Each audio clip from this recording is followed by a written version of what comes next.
Like, have you heard And that? we're live. What's up? All right. I was just about to play a video.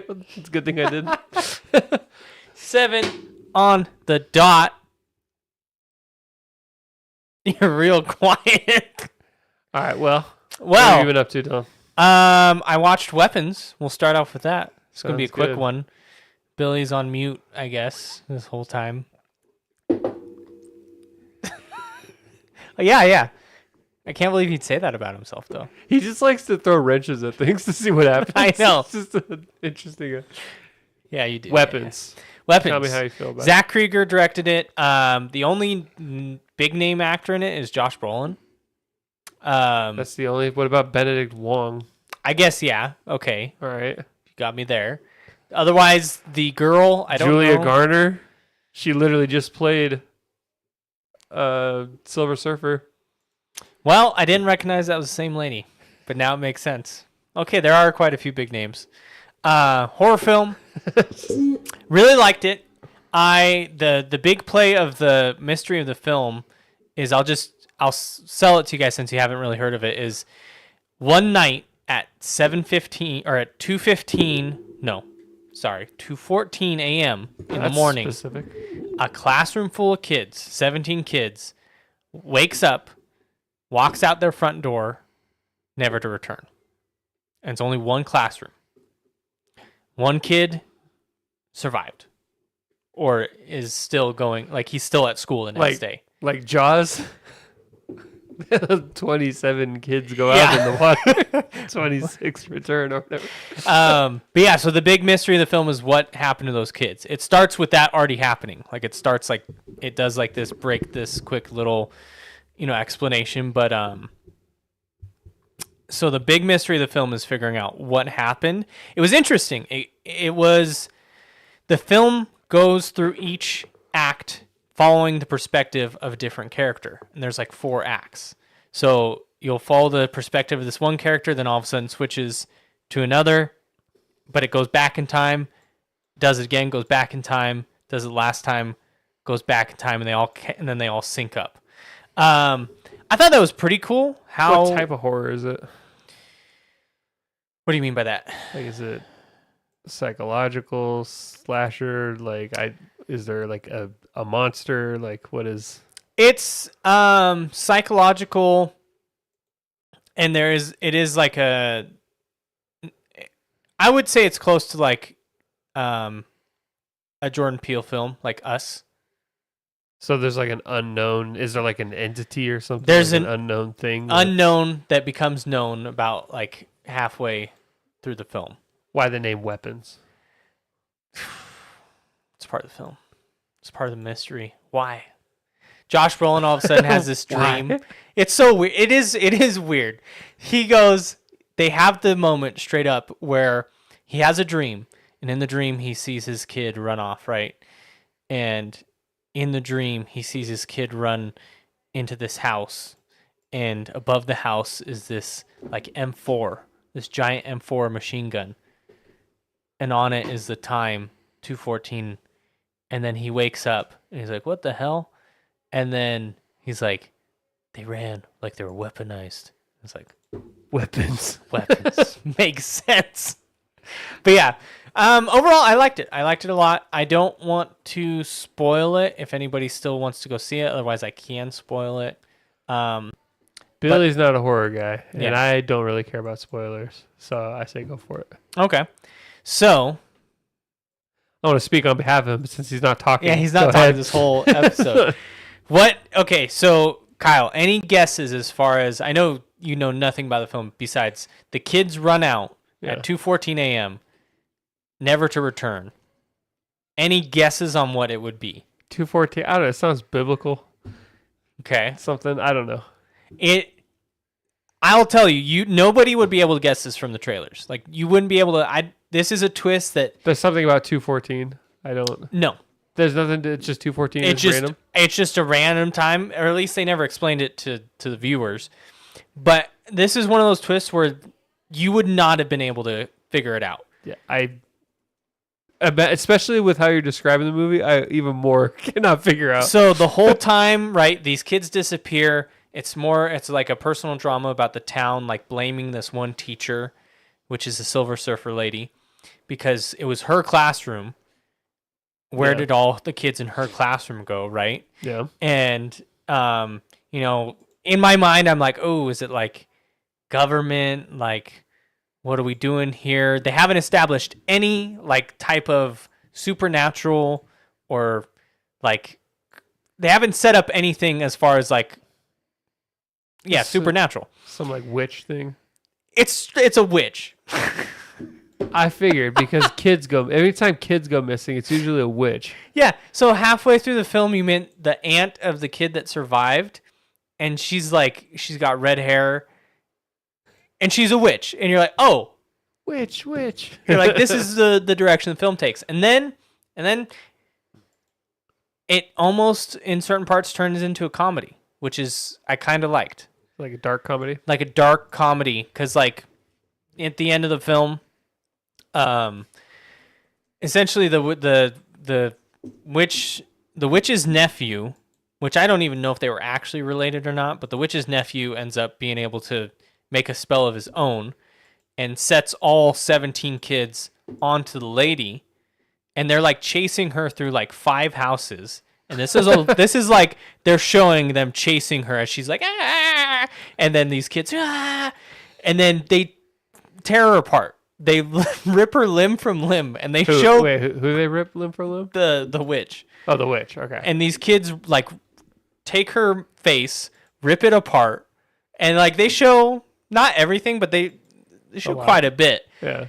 And then there's another part where Josh Brolin is fighting off this druggy guy, and he's like, he tosses him. He thinks he's down. He gets back up. He tosses him, and it's like played for comedy. So it was a very interesting film. I liked it. I think it's refreshing to see. I'd have to reserve judgment. Yeah, and actually watch it, but I think it's refreshing to see these comedy directors handle horror films, or these comedy guys with a comedy background handle horror films, because I think I like them the most, because I love all of Jordan Peele's films, and this one I did really like. I guess Zach Krieger also directed Barbarian. I haven't seen that one. I haven't watched that either. I heard it's messed up. It's really messed up, and there's like some incest stuff in there. Gross. So I don't necessarily want to watch that. No desire to watch that. For me, I don't like horror films unless it's like, it can't be too real. Like if it's about a secret government organization, if it's about aliens, if it's about something like that, I can handle it. But if it's like a serial killer, I don't like it. You don't like that? Mm-mm. See, those are like my favorite, like Silence of the Lambs. Really? Okay. Yeah, like those are like that style. Maybe because it is something that could exist in real life, the horror is much more effective on me. If it's something that can't exist in real life, it has a hard time scaring me. And I feel like that's the purpose of a horror film. I think, so I'll add more to it. Because I do like, I've never seen Silence of the Lambs. I think I could probably handle it. I like Zodiac. Yeah. I like that's real. Yeah. And so like, I think it's just more when the realness is played up to almost like there was a film called The Collector, where this guy went around collecting people. Yeah. And like there's a scene I remember that when I was little it scarred me, where he cuts out this lady's tongue. Yeah. And that, like, to me, I guess gore. Because maybe? that could happen. Yeah, I don't know. I've mentioned this before in the podcast. The only things that really fuck with me and I tend to stay away from is when they're like they showcase things happening to kids.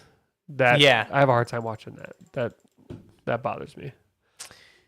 But so other than that, I like all horror films, but the ones that are most effective on me is like one psychological based in reality type stuff, like Silence of the Lambs.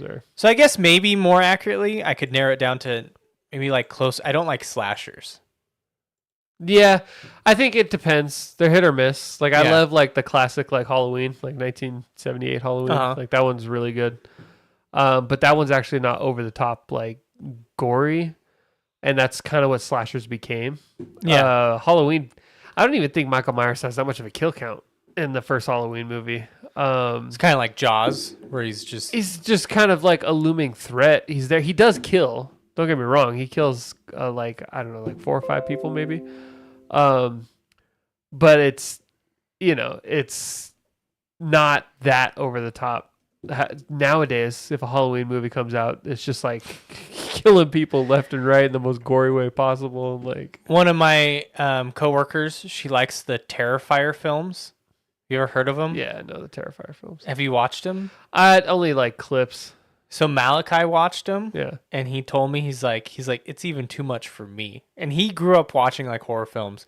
He said like it gets to the point where the scene he always describes to point out to show that it's too much is like I guess there's this couple in the shower having some fun time, right? And the clown guy comes in with a chainsaw, and like he said the scene goes on way too long of the clown just like cutting them up, and like it's like, yeah, when it reaches that level for me, I don't. That's like I don't know. You're appealing to people that almost have like a gore thing. Yeah. Like at that point, like that's too much. It's like a fetish. Yeah, it's like do you have like a gore fetish or something? It's weird. You don't need to prolong that shit. Seeing like I'm fine with a little gore as long as it's not over. Like The Thing or Alien, those don't bother me because it's I don't like when they make that their identity. Yeah. And there's a lot of movies that their identity is like the blood and gore. I feel like if you handle it smartly, you handle it intelligently, you can still have a very scary film and not needing to shock value people into freaking out like fingers and limbs getting cut off slowly and you see the whole thing. Yeah. Like, that's not horror to me. That's just shock factor. Horror is interesting. What was the scariest film you ever saw, Billy? Gremlins. Did you finish it? Did you watch the whole thing? Didn't we talk about this on the podcast before? I think yeah. We did, you guys because memed on me. He said Gremlins and we thought he was joking. And then he doubled down and said he was not joking, and we didn't believe he was not joking. That was the first word you said on this podcast. Gremlins. Honestly, I wanted to do some stuff live to set stuff up, but I actually thought you wouldn't notice as quickly as you guys did. That we wouldn't notice? That you wasn't wouldn't trying talk? to talk. Immediately you called that bluff. Just think of that means I thought how I could much you joke talk. week Week Right. by. You're joking that we would...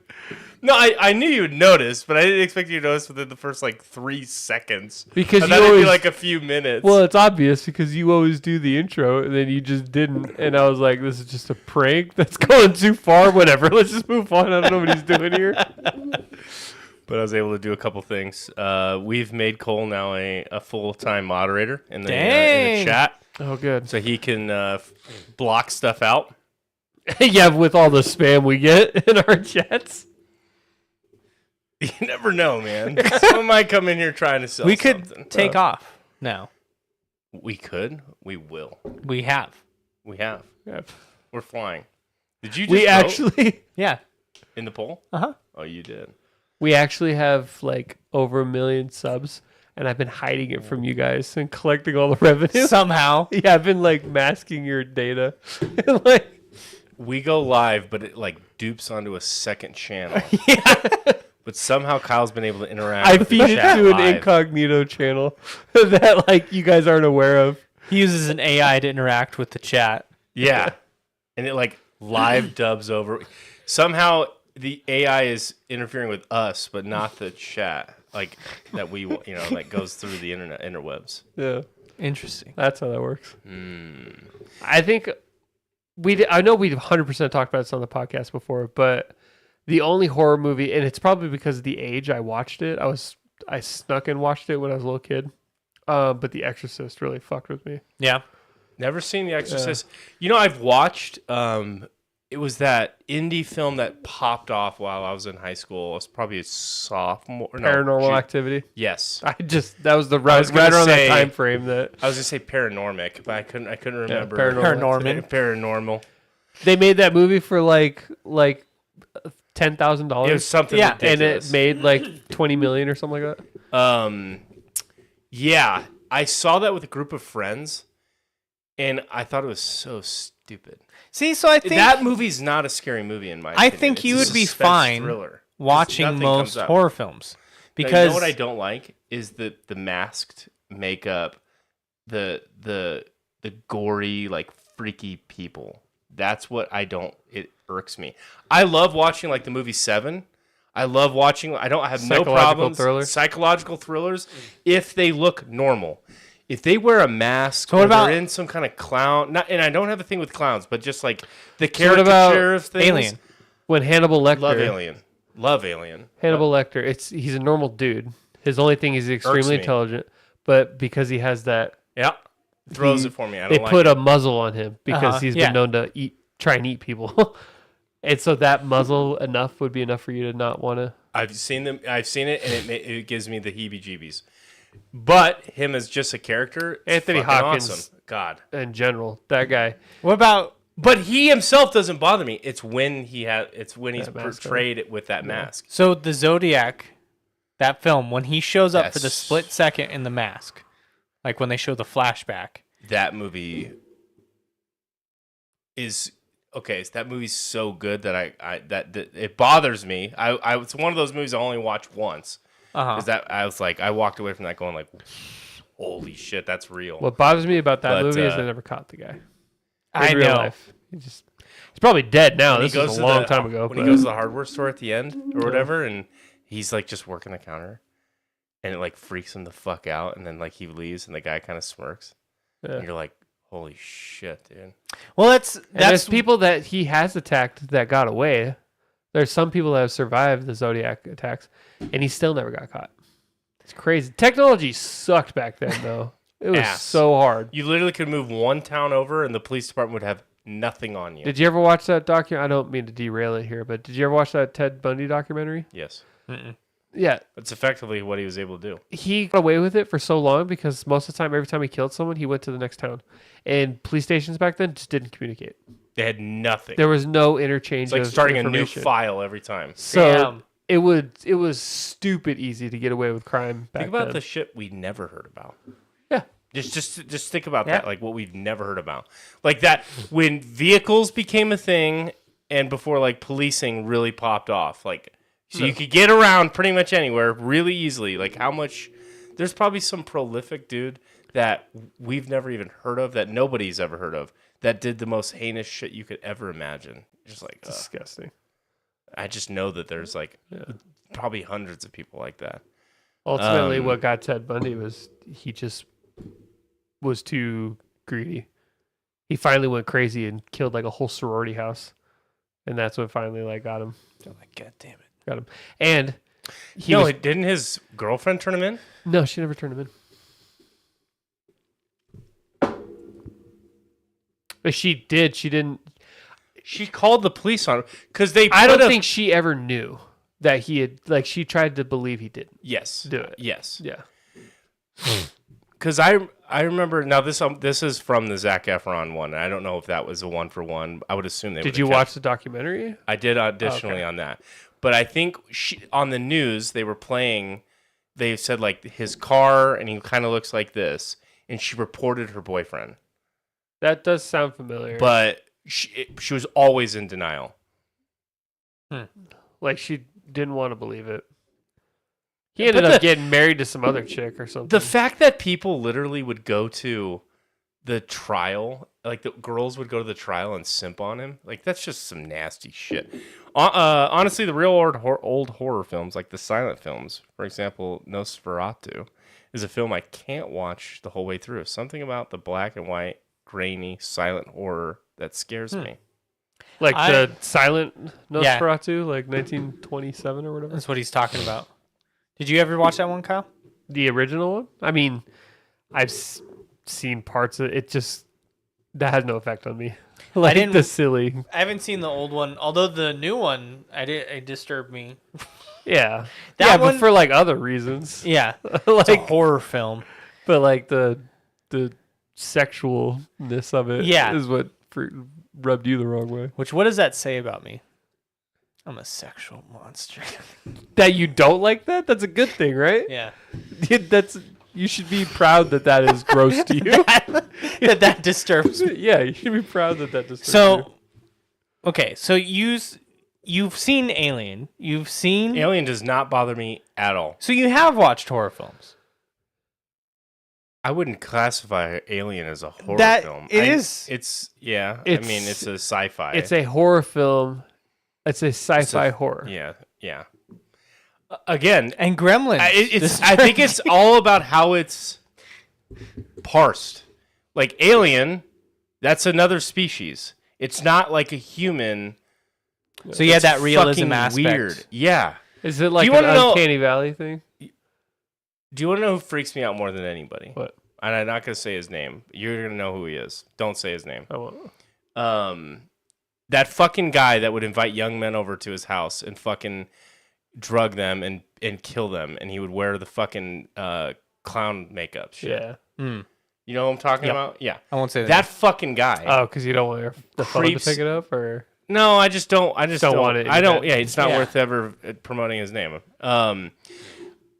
That shit like creeps me out because that was a real dude that did that shit So and That's murdered just people. Nightmare on Elm Yeah. Street. I don't know what that is. Never seen it. Freddy Krueger. Freddy Krueger. Oh, okay, yeah. You could probably handle it. burned, Yeah. Stuff. Oh no, he's got the mask. He's got Yes. the weird face. Yeah, so that's like a definitive example of no.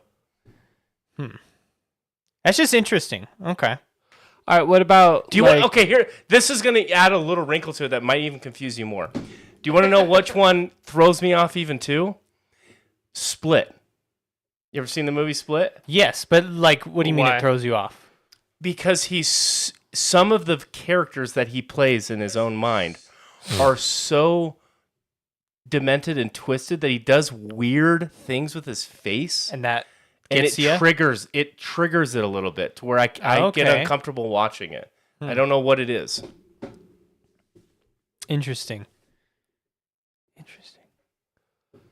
I don't really know know how what to that is. pinpoint I that, don't know yeah. what that is, but I know exactly what it is. I could see a What the hell? I could see a like a trailer for a movie and go, nope, that's gonna freak me out. You know, you That's could- gonna not You do could well. probably watch Nope.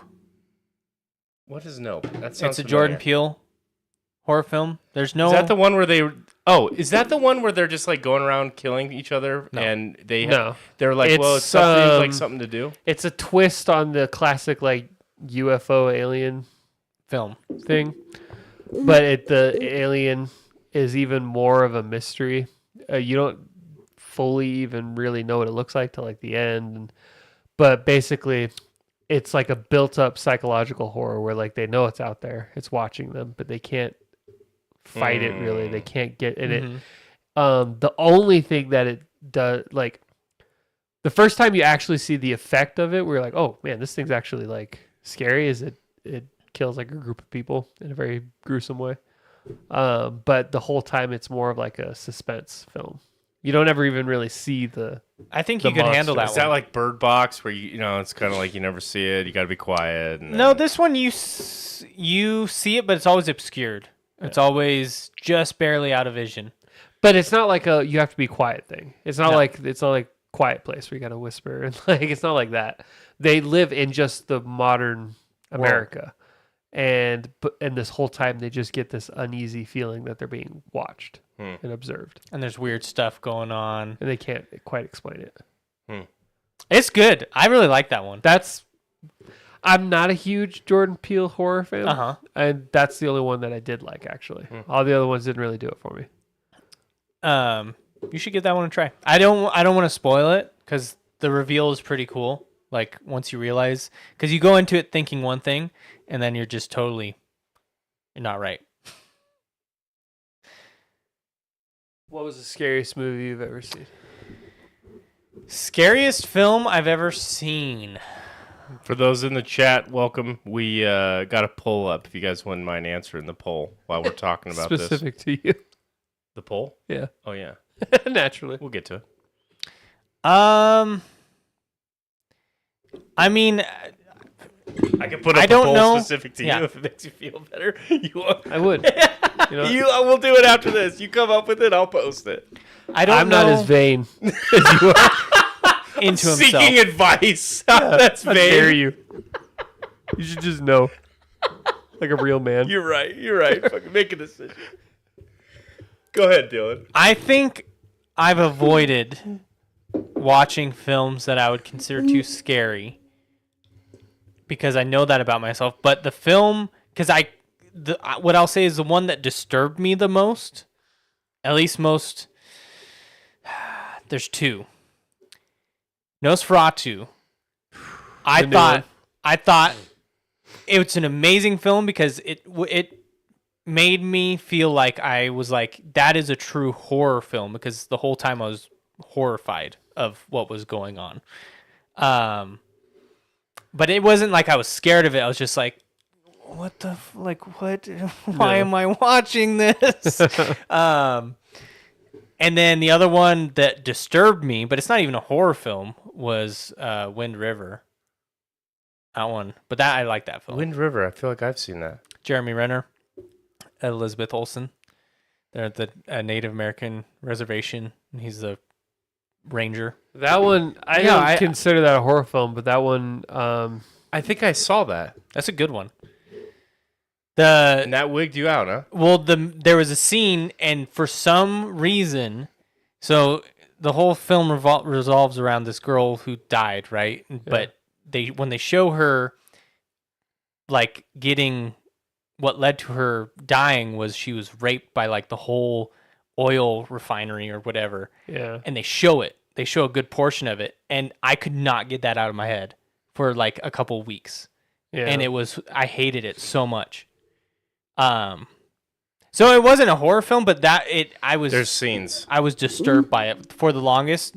Nosferatu disturbed me for like that while I was watching it, but pretty much when I was done with it, I was like, holy shit. I was like, that's what they mean by horror film, because these fucking it's like Conjuring, Pulp Fiction, the rape scene. Yeah, the Conjuring and all these, horror films now, they got shit. They ain't nothing on Nosferatu. I think I might have seen Conjuring. I saw two of the big scary ones, because I feel like there was a run when I was in high school where they were like, this is definitively scarier than Exorcist. I remember everybody says that. Yeah. Do they still market it? Like I haven't seen, but I remember for a long time that's what they said about every horror film. Because didn't Paranormal Activity, didn't they market? Correct me if I'm wrong, because I feel like I have this memory, and maybe this was just the aura around the film and not. Yeah. But didn't they put on their marketing material that it gave like 2 people a heart attack in the fucking movie theater? I think I remember that. Yeah. Do you remember something like that? I remember them saying some shit like, this movie killed a man. like some shit like that, Paranormal Activity wasn't even that scary. What was the one? It might have been The Conjuring. It was like, there's like a doll or some kind Annabelle? of demon that lives in the walls. And it was like in this cupboard. You're thinking of Encanto, Bruno? We don't talk about Bruno. No. Probably not that one. I don't know. I think it's The Conjuring sounds familiar. It's been a long time since I watched it. I just remember the more recent ones and how. I forget why I even watched that one. They aren't. I got dragged to it. And again, I watched it and I'm like, this is, I couldn't agree more. It's just a jump scare movie. Well, and I'm like, why am I paying to go, oh, fuck! Yeah. Oh, fuck! Like, nobody wants, that's not fun for me. I categorize it as those ones are like your popcorn horror films. Like, you go to just, like a blockbuster, It's not supposed to make you think about fucking life and, like, ponder reality. No, it's just, you turn off your brain, you're entertained. What about you, Kyle? What's horror film scared you the most, or disturbed you the most, or horrified you? I wouldn't say one movie overall. There's very specific scenes I think of that, like, definitely wigged me out. One of them was in not The Silence of the Lambs, but one of those Hannibal movies. I forget which one. It's the one with Ray Liotta. but Hannibal Lecter like captures Ray Liotta's character and then like drugs him and then like opens up his head and takes like his skull off to where he's like alive, but his brain is exposed. And then he like takes out portions of his brain, like lobotomizing him, and then like cooks his brain and like feeds it to him. And the guy's like all drugged and he's like eating his own brain. He's like, oh, that's pretty good. Like, and that definitely, I don't know why, but that really like fucks with me. Yeah. Like, Jesus. yeah, that one really messed with me for a while. But I'm one of those like I'm not one to really linger on things too much. If it's in a film, it's more like documentaries. When I know that this stuff has happened in real life, those affect me much more. But movies themselves, I don't think that there's movies that'll come out unless it's like this actually happened in real life. This is based on true events. This like I don't really think about it too much long afterwards. Like it doesn't dwell and hang with me a little. Like if it's fictional, if I know it's fictional, it's only when it's been like, oh, this is a true retelling of what happened. That's when I'm like, man, that happened in real life, and that's what messes with me. So, but like things like, honestly, like things that have more of an effect on me is like I just watched a documentary on like internment camps in World War II. Like talking like what they did to like Jewish people, like the Nazis and stuff. That fucks with me more than any horror film. Like seeing like the actual like human atrocities. Committed. That's like Silence of the Lambs or Friday the 13th or any like none of those movies are ever gonna make me feel like that. Yeah. You know? I don't know. I've never seen Nosferatu, so I don't know if that would stick with me though. Like it might not. It was good. I do wonder, since you mentioned the kids thing, Kyle, what about it? Does that bug you? Yes, but I think it's because it's such an established thing that maybe I've become numb to it because like everyone knows Georgie. Yeah. Everyone knows he died in the beginning because I first saw that movie when I was like a real little kid, the original TV one that came out in 1990, I think. So like you just like it's like you become numb to it because you know that's the story. That's what kicks it all off. But I like movies where the heroes win too. And so like yeah, you know like I like movies like it. And like I like when I don't like when horror movies end with the bad thing winning because then that's I feel like Nosferatu. Yeah, kind of. I feel like it just I didn't get my money's worth. Like I always just want to see the good guys win, even if it's a horror film. I want to leave satisfied. Yeah, I want to leave satisfied. Like with this hole in my heart. There's this movie like, there's this movie called Drag Me to Hell. I don't know if you guys Sam have ever Raimi, seen right? Yeah, it's a Sam Raimi film. Plotline basically is she is I forget what she does, but she's like maybe like an insurance lady, and she denies some old lady's insurance claim. And it turns out that lady's like, you know, voodoo, and she like puts a curse on her and says you'll go to hell in a certain amount of days for denying my insurance claim. And it maybe it was insurance, maybe it was a bank, maybe she was a loan officer, so I don't know, something like that. And she gets this curse put on her, and the whole movie is her trying to get like that curse taken off of her, and all this crazy horror things happen to her around her. And then she finally thinks at the very end of the movie, she gets rid of the totem. She does all the things that she has to do. The curse is lifted. And then at the very end, like her boyfriend was like, oh, I found this like totem thing or whatever. As the curse is not lifted, she falls into like the tracks of a train. And then the pit of hell opens up and swallows her into hell. And then the movie ends. Credits. And I'm like, the fuck? And it's almost comical because it's so like, you know. It's like, yeah, total 180. Yeah, but I found this, babe. Yeah. And it's like Justin Long. Is the of course it is. Yeah. He's in Weapons Is he? for a second. But I was like, oh, God, he's going to die.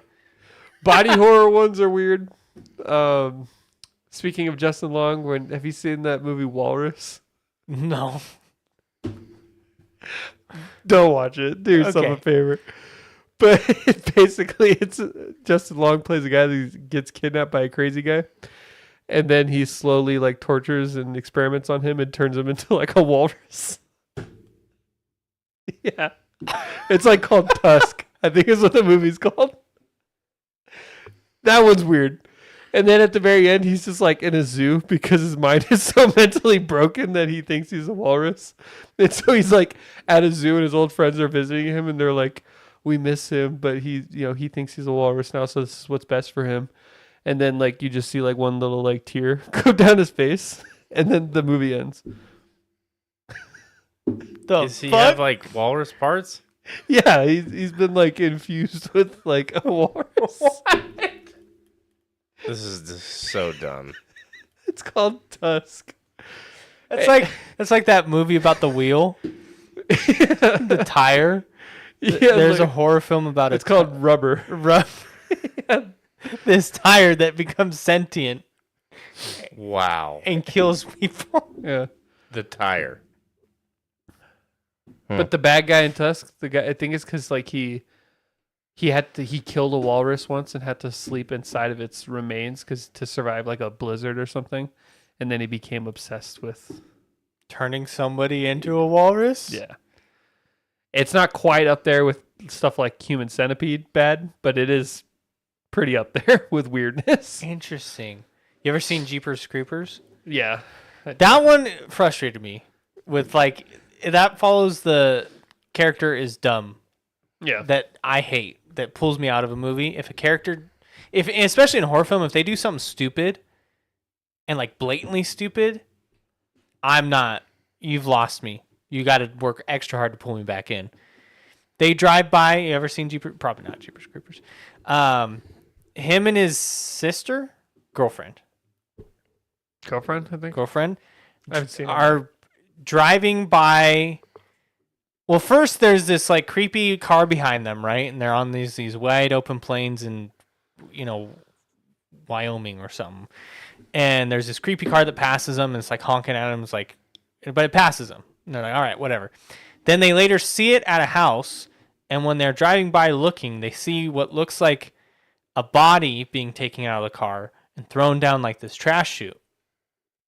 So they decide they need to turn back around and go make sure that that somebody doesn't need help. So they do that. The car leaves, the bad guy. They open the trash chute. They're like yelling inside, like, hello, hello. They don't hear anything. So Justin Long is like, lower me in. And she lowers him into the trash chute, and then he slips. And why wouldn't you call the cops? Like, why would you, let's go save him?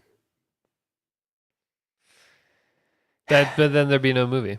Yeah, but you gotta sell me Then better. don't make the movie. Yeah. Don't make them. Like Gremlins. Justin Long has been in so many like horror films. It's crazy. He's almost a staple.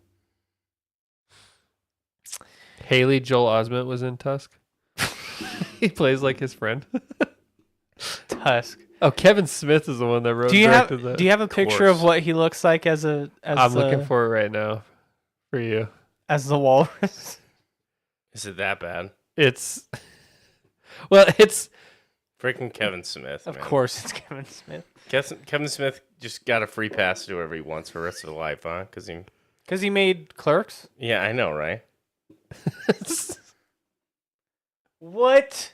That's what he gets turned into by the end of the film. And so the zoo just takes him? Yeah.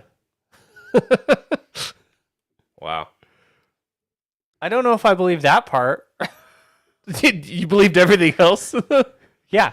Oh yeah, Johnny Depp randomly showed up at the end. It's like he played a character this whole time where you don't like because he wasn't announced in the cast. So he played this like guy that's like hunting the bad guy. Uh-huh. And this is what he looks like. And at the very Holy end, cow. at the very end, they're like surprised that was actually Johnny Depp the whole time. It's so like it's one of the weirdest. Like I don't even know why I watched it. To be honest with you, one of the weirdest things I've ever seen. It came out like 2014 or something. I would never watch it again. It was not. I will never. Speaking of You just walruses, spent 45 minutes talking about horror films. You Yeah. didn't see that coming, did you? me specifically, I bet you didn't see that coming, Dylan. He saw it. He's all knowing. I did That's me. when I brought up weapons. See, that's what happens when you're not here to moderate the beginning of the. To guide you along. So Path of Exiles 2, huh? Path of Exile 2, The Third Edict, Rise of the Abyssal. You always say Paths of Exiles when you say Path of Exile. Paths of Exiles, huh? You always said like there's like so many multiple paths. paths and There- multiple exiles. There are, right? I mean, you're not wrong. That's not the title. It's been fun. Yeah. I am realizing I am not a multi-gamer. I cannot play When you multiple have something games at else once. going on, you're just not into. the Well, because second it's like I was into Dune. Dune, and then I slowly got into this one, and now it's like, I just want to get into that now, and I don't know. I just can't really balance multiple games. I don't like the idea of having to log into a game and do my dailies, and like that's not fun. Dune doesn't have that, but like Yeah. a lot of people do that with Guild Wars. Guild Wars is a perfect game that you can always have as your regular game. I can't play it like that. It's not. It just feels like a chore. It doesn't feel like fun. Yeah. I'd rather get hot and cold with it and get way into it when I do. But I'm way into PoE 2 right now. They basically, I would say this is as big of a chain. I mean, it's big, not as big as like launching early access beta for PoE 2, but it fundamentally changed a lot of the core systems in this. There's a trade system now that before you were able to trade, but you had to do it in person. Now there's like a bench that you can put your items in and post it, and then people can come and grab it out of there for that price and stuff like that. So Like an auction. yeah, like an auction house, not a perfected auction house, but really way better than what existed before. Very happy with that. They fundamentally changed some of the classes, like Sorceress, which I'm playing again, has these infusions now that drop, these remnants that you can pick up and boost your character, and the whole class is sort of around this. Like you kill, depending on which element you kill a monster with, they have a chance. Well, this isn't really how it functions, but go with it. You kill them and they drop a remnant or whatever, and you can pick it up. Now you're infused with, like a cold infusion or a lightning infusion or whatever it might be. And you kind of progress that way. And it's kind of, I'm not sold. I think it needs to be fleshed out a little bit for Sorceress. I'm not really sold on it. You have to basically fully commit to that gimmick to empower your class. You can't really build around it. Like Sorceress is probably one of the weakest classes this season. There's like Lightning Arrow Deadeye that is just melting everything, and it's like a one button build that just freaking nukes everything. But the Sorceress is kind of, there's like 4 or 5 buttons that you have to kind of do a combo with to really maximize and your potential of your build. So it feels very interactive and fun. The gameplay loop is really, really exciting, and it's been very difficult because Sorceress is so undertuned this season. But I'm having fun. I'm progressing. I'm like level 50. So Act 4 came out. So before they had Act 3, and then you would do it again on Cruel. They got rid of Cruel. They have Act 4 and a couple of like interlude acts, as they're calling. I'm on Act 4 right now. It's super long. It's super fun. The content feels really fresh and good. Like that, you could see GGG is really awesome game designers. Their encounters and stuff are pretty cool. Yeah. So some of the world design and stuff, you're like, oh, this is actually really neat. They did an overhaul of the passive tree, so it's got a lot more dense, a lot more nodes. So it's starting to look more like more dense. Starting to look more like Path of Exile 1. Damn. But honestly, if you just go slow, it's really not that overwhelming. If you basically depending on what class you start, it starts you in a different spot. So like the middle node is like the class tree, and then you start a different spot on the circle.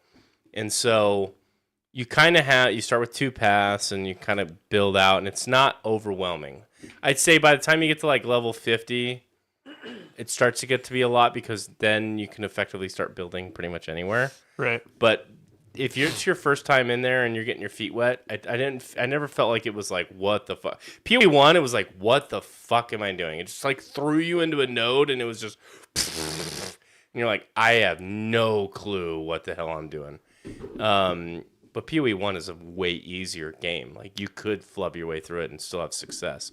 I mean, I was melting shit with no clue what I was doing in PoE 1 for as little as I played it. But the Rise of the Abyssal League is a lot of fun. I'm still getting used to the idea of re-rolling a new character every league. And I don't hate it. It's an acquired taste. I'm trying to I have to shift my mindset every time. Like, hey, you're going to go through the same content. But the content, like the campaign is not the content. The content is building your build. Yeah. And having fun with that and seeing how you can maximize that. What gear you're getting to help with that. What are you struggling with? What are you progressing well on? Can you buy and sell items and stuff? It's all of that. That's the content. It's not I've killed this boss every time. Like you get to a point. I've done the campaign so many times. Like Acts 1 through 3, I can smash through because I'm super fast with it.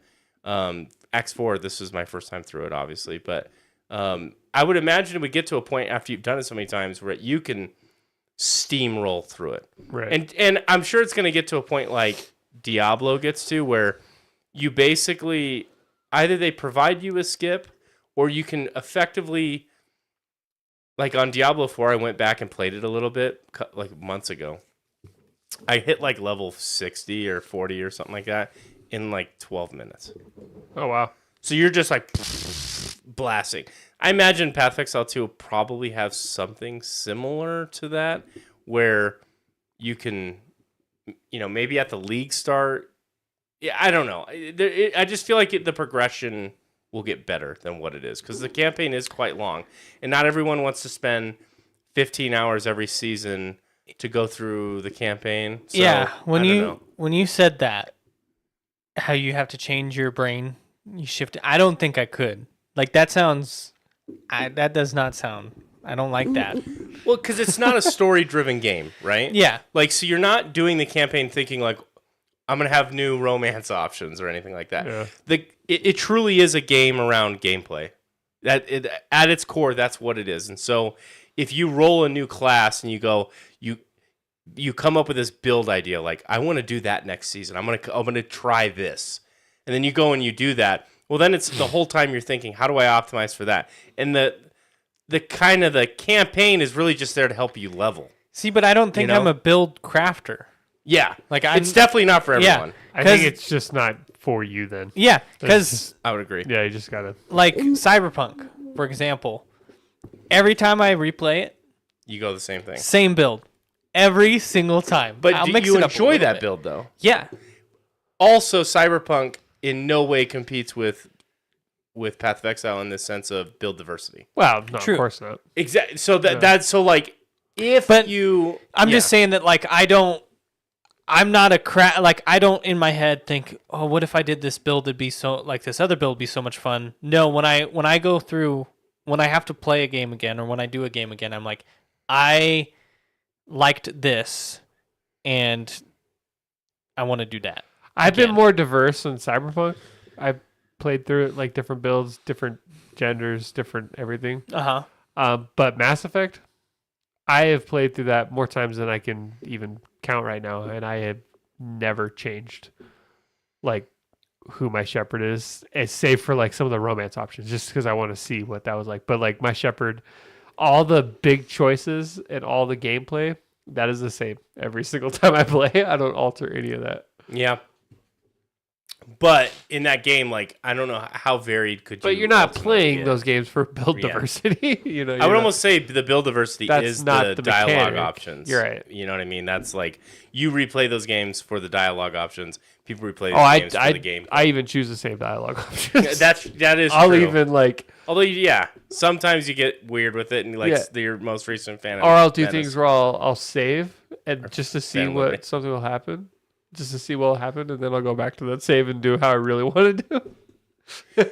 Oh, that's interesting. He said that. Okay, But back that to is not my shepherd. Yeah, so back. I'm going back. That's how I felt betraying Songbird. I was like, time to go back. Let's not do that. So, because I did my original league. I've done the Ice Sorceress. I've done Spark Stormweaver. I've done Invoker, which is the one that you did with just like stat stacker, where you just basically have like a quarterstaff and you just stack strength and beat the shit out of people. And that was probably one of my most powerful builds, but my least favorite because that was really close to a one-click build, and that was boring. It was like it was so brain dead. It was just a leveler. I was like, this is bad. I went Smith of Katava Warrior, which was really fucking fun. I was like slamming shit, and that was really cool. It was like a stun build. And then That's how I felt. Back to the one click thing. That's how I felt about my barbarian in Diablo. I think that's part of the reason why I got bored too, because I did that whirlwind build and spin to win. I'm just spinning. And there was one point where I realized I was like, I'm just hitting this button. There's no strategy. There's no thought. There's no anything. I'm just spinning, hitting these over and over again. I don't like those kinds of builds. I like the ones that you have to like dynamically shift up your combos depending on what you're fighting. And that's what I'm doing right now in this league. And I'm having a lot of fun with it. It's like this infusion arc Stormweaver where basically I cast these Orb of Storms, which allow me to chain arc more. Arc's like you think of like arc, like if you're like welding or whatever, like the arc that, you shock yourself, whatever. It shoots, and then if I'm standing in an Orb of Storms, it chains multiple times. And then if I'm infused, it sends like 4 of them out instead of 1, and so like quadruples my damage. And then if I'm standing in Mana Tempest, it does it even more. So it's like if I can get all my stuff in place and I click my one attack skill, I can kite and build it, do everything I need. It should be like an entire screen delete. And it's so satisfying when it pulls off. Yeah. But there's times where like you get body blocked or something and you can't pull it off. So. I 100% get it. And I understand like that itch that it might have for some people, like what it does, and I can totally see it. I think I'm just with Dylan though. That's just not for me. Sure, I don't think it's for a lot of people actually. Yeah. It has, and I'm glad. I like games that are fundamentally exclusionary. I feel like the games that try to be for everyone kind of suck because they're really for no one. I think it's nice to have an identity and to lean into that.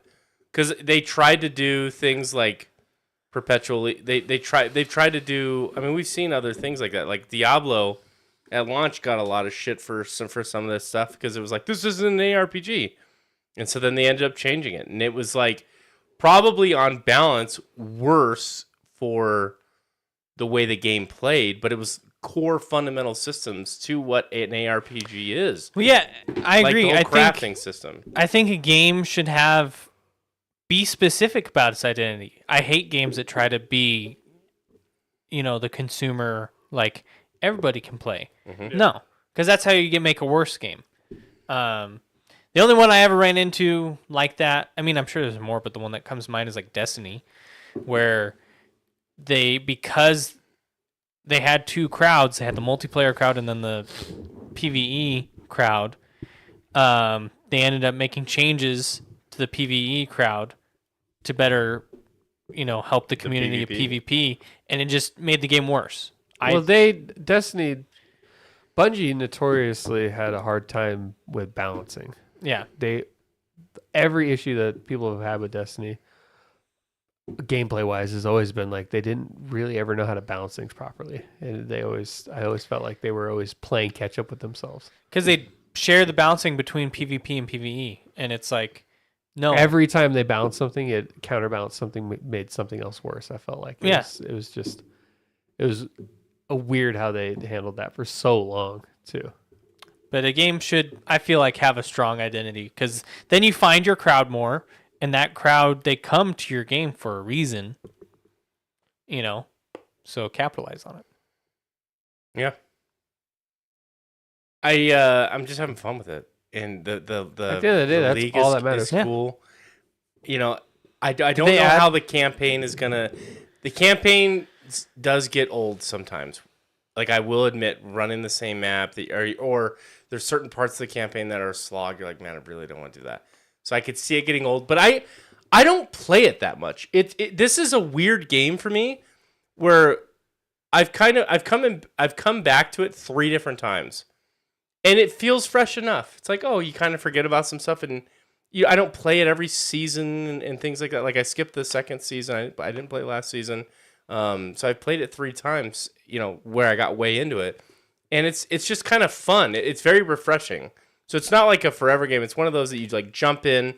And I think that's what scratches the itch for me is every league start, they hit a hard reset. And this is one of the things that I think struggles with MMOs. I see it on Dune Awakening right now. Definitely see Guild Wars 2 plagued with this. But when you have a perpetual game that you don't have like a wipe on, what do you have to do to keep everything balanced? Oh, new currency. Oh, new collectible. Oh, we came out with new content. Here's this new thing. Here's a new tier for you to go for. With a season wipe, everybody starts on 0. And then it's all the systems that you love, you can then build back up. So there's From like a development standpoint, it's way easier. Yeah. For sure. And there's all that energy around the game where it's like, the economy from last season does not bleed into, like, if things were duped or whatever, it doesn't bleed into this season. It's all fresh. Everybody's going through it and experiencing it at the same time. There's that, it's like that midnight release feeling for a game that you already like are very familiar with. See, but And so that mechanic I hated. I remember we all hated it. I thought, oh, I want to play my character. I see it now. I get see why the appeal? ARPG players, this is like the core part of the game. I see it now. I still don't see the appeal in it, but like we already said, it's not. I don't think it's just the game for me. But I don't know. Like, so, for example, in Dune, if they did a season wipe, would you want them to just wipe out progress outside of the PvE? Whatever. What's it? No, I would in a game like Dune, I would be Right, very upset. where if you they had have a buildings reset. and you have Yeah, cars. No and- way. Yeah. I would be very upset if they did a reset. But So, that's a but the totally different type of alternative, thing. Yeah. exactly. So the alternative is okay. Tier 6 is the highest level gear. What World of Warcraft does this? Now there's Tier 7, right? Yeah. They do the with magic. What do they call it? Power level, I think is what it's called. They just every update, every campaign, they just increase the item level. They just increase the item level, and so it's With like Destiny, every single time a new season approaches, they're just the new max power level. just goes up, Goes up. right? Just goes up. And so like last season, you might have been the best geared character on the server. They come out with a new tier, and you're irrelevant in 5 minutes. Yeah. And so that it's effectively like a wipe, but it feels bad. So I don't know. It's not. I think both systems are fine. They work in their own context. It works for WoW. I never have liked. That's why I like Guild Wars 2, because once you get gear capped, you're only skill capped. Right. Now it's all about skill. It's a totally different mind. There's no gear grind in Guild Wars 2. Gear is the easiest thing in the world to get. It's just how good you can get with your character. World of Warcraft, it's all gear dependent, and then also because they have their tiering system for like Mythic Plus and stuff like that, it becomes a skill race. So it's just, I feel like they're the same mechanical things, but I do like everyone gets the reset and everybody's going through it again. I just wish, I don't know, I just hope they find, and they'll find some balance with the campaign, because if it is like a 15-hour slog to get to the campaign to then get to the end game stuff every time, I think that's probably a little high. I think probably the sweet spot is between 6 to 10 hours Well, to what get about your character leveled for end game.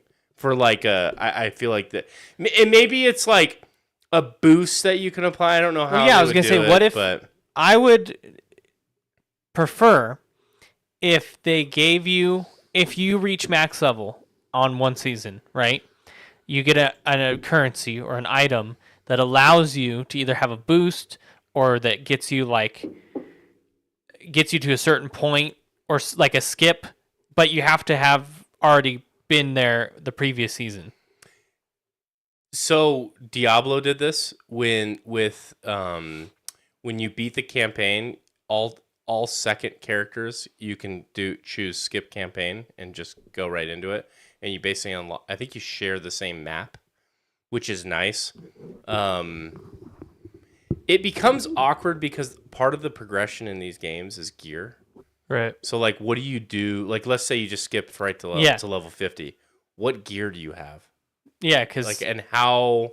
it's gonna be basic ass gear. But then it doesn't really matter because with the trading post, you can just trade for basic ass gear that works for your character and then get.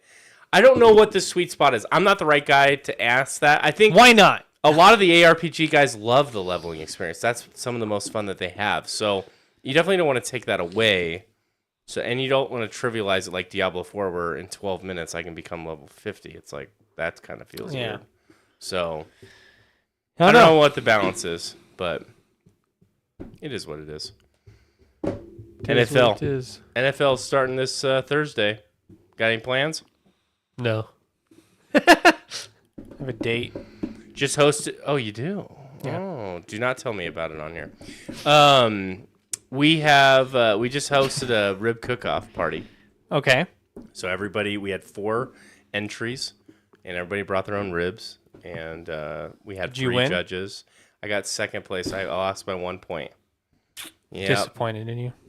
You know what's funny Are is you even that good? I actually so there was 3 judges. 2 of the judges gave you basically, because there's 4 entries, you ranked them 1 through 4. 4 was first place and they get 4 points. 1 is last place and they get 1 point. So each judge votes. 2 of the judges gave me 4. The third judge gave me 1. Ooh. So I was the best, and the worst. And the reason is I like my ribs with just a little touch of kick. Not spicy, but just like a little peppery flavor to get you there. And the guy we pulled judges random from a hat, and the guy, my uncle, who got to judge it, absolutely hates spice. So like one thing of cracked pepper is oh God, so hot. It's one of those white people, you know what I'm talking about? You all know. Well, the that's type. hardly fair. Like For me, yeah, yeah, completely. Yeah. And then so we finished the vote, and we vote, and I got second place because I usually always win. too spicy. So I usually always win. He said that I wasn't his least favorite. His least favorite was his wife's, but he recognized the rib and felt bad and didn't want to vote it last for his wife. Damn. So in my heart, I'm like, okay, I won, but I don't care. That's not the point. I like the. I don't care. I don't care. I like Fine. the Fine. judging that we do because it is so interesting. Because depending on who judges, you get completely different results. Yeah. Like what you like in a rib is not what I like in a rib. Yeah. What I like in a rib is not what you like in a Barbecue rib. You know should what I mean? have a little kick. I agree. There's like just Preferably a lot of kick, but that's not for everybody. not So like just a little Mexican kick. spice where you're just like bleeding or from your eyes or whatever. Like God, it's so hot. But just to have like some real, just to add a depth of flavor there. And we're talking. It wasn't like I put cayenne pepper. We're talking black pepper. Black pepper. That was a little kick. That was the kick. too much. I used that was my seasoning, salt and pepper, and he didn't like the pepper. So anyway, Wow. I thought that was funny, but That is some real white but I bread got stuff. I got highest. I got the highest, and then the last place from him. So I was like any other thing than that. But the people who won is my mom and dad. They and I'm happy for them because they try so hard. They make their own sauce from scratch. Yeah. They did a Coca-Cola sauce. So like they went all out and they were prepping for like a week to get this right. But it wasn't good. and they won. So I'm super happy for them. But you it's know- funny you depending know on who who the real judges. winner is. We know. It wasn't the Coca-Cola. Yeah, my uncle comes up to me. He's like, "So I knew that was my wife. So I didn't want her to feel bad and vote for her last place. So I did that. You know, I'm like, why would you And tell then me you beat him that? up. Then you beat him up in the. I you're like, beat him up. Yeah. Son of a bitch. It's like if I would have known it was that close, I would have made it. I'm like, it's fine. I'm like, it's not that big of a deal. I'm sorry. No. So we do that. Your wife divorced That's a you? lot of fun. Yeah, I'm single Can't now. be with no loser. Single now, so. If you're not first, you're last. This is the only wide mouth that I get to kiss anymore. That has alcohol in it, right? Mm-hmm. He's been chugging a whole thing of moonshine this whole time. This is whiskey. What are you guys talking about? I drank like 4 of this guy. today. I need to chill the fuck out. On tea. I love, dude, unsweetened tea is such an old man's drink, but I You like love unsweet tea? it. Unsweet You tea. are special. I drink I love it. hot green tea. I love hot green tea. Green tea's delicious. I have to have sugar in it though. If I'm drinking, I got to put a little sugar in it. What about hot tea though? Do you like hot tea or no? with sugar? Mm. I do not I like don't know unsweet if I've tea. ever had hot tea with sugar. I have. Sometimes I'll be like, I need to drink more water, and like sometimes you're like, tea is like basically It is. water, but it's got like a little something. Little to it. something. You know, so like it's Caffeine. better That's than just exactly water. my mindset. It's like I could drink water. I could have just a little flavor. Yeah. But Get all no, the I mean benefits. sweet tea all day. I love sweet tea, but See, I don't touch sweet tea. Yeah. I like real sweet tea. Like give you diabetes sweet tea. So I do enjoy it, but it's like I am reminded that I'm getting active diabetes. Yeah. Active diabetes. active. I last episode, we were talking about. I don't know if it was when we were recording or after, but I wanted to talk about the dead internet theory. And We were not recording. okay, Yeah. so I forget how it came up, but after the episode last week, we were talking about something, and I brought up that I want to discuss the dead internet theory. First off, do you guys know what that is? I've never heard of it. We talked about this. Well, I know only from that. Okay, I one thought that sentence you were clip. like saying you don't even remember that conversation. Only from the one sentence. Well, not I've until, done. okay, not until We you have brought not it done up. any research on this. I'm still with Billy haven't. then. So not until you brought it up have I heard Yeah. this. I'm very surface level, but I just thought it'd be interesting to talk about because I think it's interesting. So the dead internet theory, for people who don't know, it's a conspiracy theory that claims the modern internet is mostly fake, run by bots, AI, automated systems with human activity dwindling since the mid 2010s. So it's essentially saying that like when you go on the internet, comments you see, posts, like articles, all that is computer generated. None of it is very, very little of it is actually human made. And I have another part to add to that, but I'll stop here as far as the dead internet theory. Do you guys believe that at all? What do you think? No. No.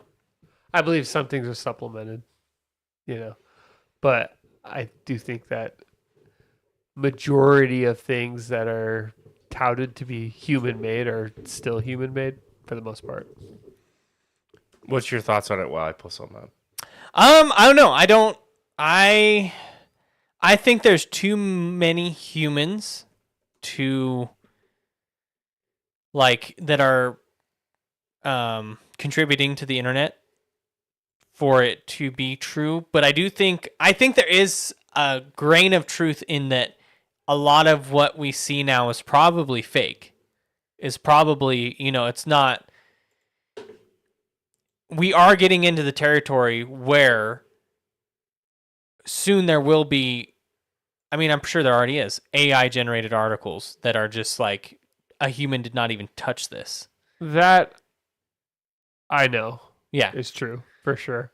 And like, I think that there's also grain of truth of like sometimes, especially you see it on like Twitter or on YouTube the most, I think, of like the bots commenting. On YouTube, a lot of comments are all bots. Yeah.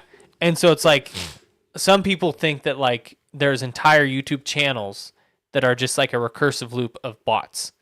Like a bot is making the video and then there's bots replying to the video. So if you go in and you look at the comments on the video, It's just a feedback loop. yeah. So I want to share a graph on the screen here because this is what comes to mind when you pose this question. Okay. So I remember like way back when, before the war, when I graduated high school in 2011, and this is like MySpace had already died. So at this point, the internet was already a mature thing. It had had its highs and lows and gone through some stuff already. It already had like a decade plus of history. It was already definitely ingrained in day-to-day life. All right, you're talking 2011, 2015, around there. And I remember hearing about how much data was being dumped onto the internet. And it's like, I think it doubles or comes close to doubling. I don't know if this graph actually does that great of a job of showcasing this, but I'm pretty sure it's something close. Like the amount of data uploaded to the internet and hosted on the internet is like doubled every year. And we're talking. This is zettabytes. I don't know what that represents. I think one zettabyte might be 1,000 petabytes. Zettabyte. Let's see. What is it? Exabytes? Okay, so it's equal to 1,000 exabytes. 1 billion which is terabytes. 1 billion terabytes. Yeah, exabyte is 1,000 petabytes, right? Yes. Okay, so here, you guys ready? Gigabyte, terabyte, petabyte, exabyte, zettabyte. Okay. So like think of the scaling difference between 1 gigabyte to 1 terabyte. It's the same scale, okay? And so just these numbers, it's just ungodly. Yeah. And now we've gotten to a point where I totally agree that I think it's definitely not most of the data, because what is actually most of this data? It's fucking people uploading stuff to their personal cloud, backing up their files to this cloud system. It's people uploading their vacation photos. It's people posting on Twitter and X or whatever it is, and Facebook, and it's companies going from a local server to cloud activity and stuff like that. It's all real human data. I think a lot of the search results stuff is especially more of the factual stuff that people are asking questions like, how do I do this? What is this? I think a lot of that fed data, like the article stuff, the news stuff, I think a lot of that shit is written by AI, because you read some of these and you're like, no way someone talks like this. Yeah, I guess I was thinking of like what scale. Like I thought your theory was saying like, well, so basically all of everything is like fake, the theory is, and that is not. yeah, that's on the that conspiracy theory, is that it's like the vast majority of the internet. So let me close out my thought. That's what I think the current state is now. I think as we double this data, I think a lot of the surge and push has been to getting this data. I think a lot of the surge that's going to drive that double data every year, or even maybe even more steep on that curve, exponential, is going to be AI, just data noise. I think a lot of the content that gets created going forward is going to be generated by AI. And But then this fed by theory is AI. saying like Mr. Beast isn't even real. Yeah. So that's what. The So theory's get saying. into that, Yeah. because that's So- the second part of that. That's what I'm like. No, that this is I'm there with you. There's first I'll start off with I don't know this guy's name, so I'm gonna just briefly touch on it and then go to the guy's name I know. They have if you start to look into this theory, I went down the rabbit hole a little bit because I felt I'd never heard of it, and I saw it and I thought it was super interesting. But they were saying that there's this entire YouTube channel about this therapist, and they think that is one of those recursive loops I was talking about, because like the photos in the background kind of look like AI photos, but then they've like become better. And then like he's like us, he's on a camera and he's like talking like a webcam to the audience, but people think he's AI, and they think that the comments are AI talking to AI. And again, I didn't get his name, but the one that is a little bit more interesting to me is there's a comedian. His name is Roy J. He is a British comedian, active in the early 1980s, and the conspiracy theory is that he is fake, that he was He never existed. post. He was retconned. He was retconned into history by AI. And like they have him showing up on like talk shows and stuff, and like people don't remember him before a certain point where he just showed up. And it's just it's interesting because that he might be real. I don't know. I haven't done enough research, but I also recognize how close we are to that actually being a real thing. To becoming a problem. Yeah, to where we can say... Where it's like anything's retconned. Like, oh, this is an example, not even a political take, but like Donald Trump was never president. What do you mean? And all of the history books, all of the articles and reference points, you cannot reference it. It's only in living memory, and then once we all die, then it never actually existed. Yeah. Because it's not written down. Or Obama was a female, you don't remember? Yeah. And then all of a sudden all the videos of Obama he's a woman. And you're like, what? I feel like catch you up, Kyle. There's a comedian. Mandela effect. His name's Roy J. He's a British comedian in the 1980s. Yeah. The conspiracy theory is that he's not real. That he was... I remember you saying that. Yeah, added after the fact he was retconned into history, essentially. And like if you... But what is the argument for like what purpose? I didn't feel see like any purpose. AI, if they're doing stuff like that, I feel like they would be like... Maybe they're testing it on these lesser things that are meaningless. To see like what they can get away To with. see like how... Yeah, because so like I was telling Billy, there's like if you look into it, the people claim like, oh, they don't remember him before a certain time. He just kind of started showing up. What's his name? Roy J. ROYJAY. And I don't necessarily know about him, but I think the thing that interests me more is how real of a possibility this is becoming of the ability for our digital media history to be altered. Yeah. Like the example we gave is, Obama was a woman. You don't remember that? You don't remember that? And it's like every source that you could pull up would tell you that he was a woman. Yeah. And that, like, you would go back and watch debates and he's a woman or, whatever. Yeah. Or white or something. Like, yeah. Just any fact they could twist with, right? Or even maybe not something as obtuse as that. Something that even a little more... His Wikipedia, this Roy J., his Wikipedia article is weird. Like, it says he was born in 1948 or 49 in either Oslo, Norway, or the United Kingdom. He died in 2007 or 2008.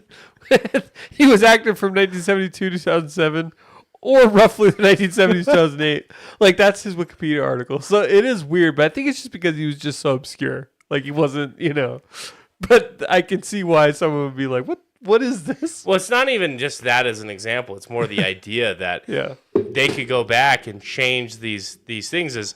So then as time goes on and things pass through living memory, it's that Mandela effect where you get it as close as you can, but you could just slowly shift. Like, the Mandela effect, you see a logo of something and you're like, oh, it's that one. And it's not that one. It's close to it, but it's not that. Mm-hmm. And then, you do that over certain degrees of freedom, and all of a sudden you can bend a narrative, change history, all these kinds of things. And it's kind of it's a delicate little thing that we're protecting, which is what is the source of truth and where is that source of truth stored? Because if it's in our heads or it's written on a textbook, like you can't change AI can't change a textbook short of coming into your house and ripping that page out. Yeah. Right? They could change a Wikipedia entry real damn quick. That's very reminiscent of like some theories of what people think is happening in the cyberpunk world. Yeah. As far as the like paralysis. Yeah, like there's a whole mission where this guy that's running for mayor, he is like imagining things like people breaking into his house, and he's like he can't get it out of his head, and he hires you to basically be like a detective on figure it out. He's like, I'll pay you handsomely or whatever. And then you find out that he actually 100% is being watched, and there are people like living in his own apartment, hidden in the walls and stuff. And then you actually find out through like digging that it's actually AI, and they're slowly altering his own memories and creating him to be the person they want him to be when he becomes mayor. And so they're altering his own identity. And that's one that That's not a horror film, but that's one that makes you like, oh shit. And you think about. How about this one? How about this one? Foundation, the TV show. Yeah. Never existed. The Emperor is the only one that has access to cloning technology, right? Uh-huh. And the AI bots are sworn to. Well, AI is banned. True artificial intelligence is banned. They can use technology. It's not like Dune where like AI is. It's kind of. I never put that together, but it's kind of like the same idea. But you cannot have like a robot. I think that those are completely banned. But the Emperor has one in secret, and it's Demerzel, who is like his right-hand man. But anyway, the Emperor lives for thousands of years because they always have clone, and then as they age out, they always have a young version of the Emperor, the actual Emperor, and then the old Emperor. There's always 3 of them, and they're always just growing together. It's very trippy. But what the AI is doing, because AI doesn't die, they're the ones they're in charge of the cloning technology, and they're sworn to protect the Emperor at all costs and do no harm, blah blah blah. What they've done for thousands of years is like change one line of DNA each generation, so that over thousands of years it gets to a point where it is no longer really the Emperor. Yeah. And then that law of having to protect them and serve them no longer applies, and then she can kill them. She can do it if she wants. Interesting. And it's like this slow drip change that only you could do if you're This immortal. AI is doing the ship of Theseus on a human being. Exactly. Yeah, exactly. And it's just kind of an interesting concept, right? How much of the boat can you replace before it's, is it still the old boat or is it a brand new boat? Yeah. Apparently, according to the AI, it's a new boat. I'm in that camp. Yeah. Yeah. Yeah. I think it's a new boat. But yeah, Roy J. I thought I came across that the other day and I thought it was interesting. And I wanted to hear what you guys' thoughts on it was. So my thought is I don't think that's happening, but I could easily see that eventually happening. That's the mindset. That's wild. Like how, like Billy said, the paper you can't alter. But What could we do to stop it? We couldn't. Shut off the internet. Turn everything Push it off. beyond the black wall. Yeah. this is why information being decentralized is so critical. Yeah. Because if you centralize a lot of this stuff, all it does is take one bad actor to go, well, that's really not how it went. And, maybe they're even doing it in good faith. Maybe they're doing it for a political reason. Maybe they're doing it because of a bias and they don't even know. Yeah. And it just slowly shifts these things over time. And it just drifts from the truth. Or whatever, whatever, what is the truth? You can have that discussion or whatever. But, you do that, and if it's centralized, now all of a sudden you can really push a narrative. Like Interstellar, the moon landing. Yeah. Well, that's that was in that movie, but that's still something that people believe. But in Interstellar, in that future, that version of the future, the public schools they don't believe the moon landing happened. I forgot about that. Yeah. And it's like, what the fuck? Yeah. And they changed that on purpose to basically get everyone to say, hey, don't look over here because we're going to try and save humanity. Politically motivated. You guys are going to die. To keep people's interests on Earth. Yep. Yeah. You guys are going to die, but we don't want you to know that. And we're going to secretly fund this project to try and save us. Yeah. So there you go. It's already in the movies now. That's an example of humans doing that, but AIs could. Are they doing that right now? No, but could they? You see yourself? Do you see AI being banned? Eventually. Really? I do think so. If it doesn't, then I don't know. There's no version of the future where I don't see some type of limitation being placed on AI development. Because it is. I can see it being a limitation, but I don't ever see it being banned. You couldn't control it. I think that there would be attempts. to ban Sure. it, for sure. I definitely agree with 100%. that. But I don't think like I don't think it would be it would affect. it would be happen, a global. But I do yeah. think that there will be eventually a certain point where countries are going to have an AI prohibition. Like If you come to Norway, you know AI allowed. Something like that. Nice accent. that's beautiful. AI allowed. In what country do you represent, sir? Not Norway. Norway. No AI allowed. Leave. No. No, my friend. Like, don't listen to that guy. Come into Norway. He's homeless. He hasn't. That's effectively like Dune. I mean, Dune is. They went to the extreme ends to ban all of that shit, but then they still blossom with technology. So that's pretty cool. Do you think we would know when we get true AI, or do you think it would hide itself? I don't think. Do we not have it already? True AI. So I guess it depends on what your definition of true AI is. Mm-hmm. Like, is true AI to where like it? I think what his interpretation of it is it sets its own goals.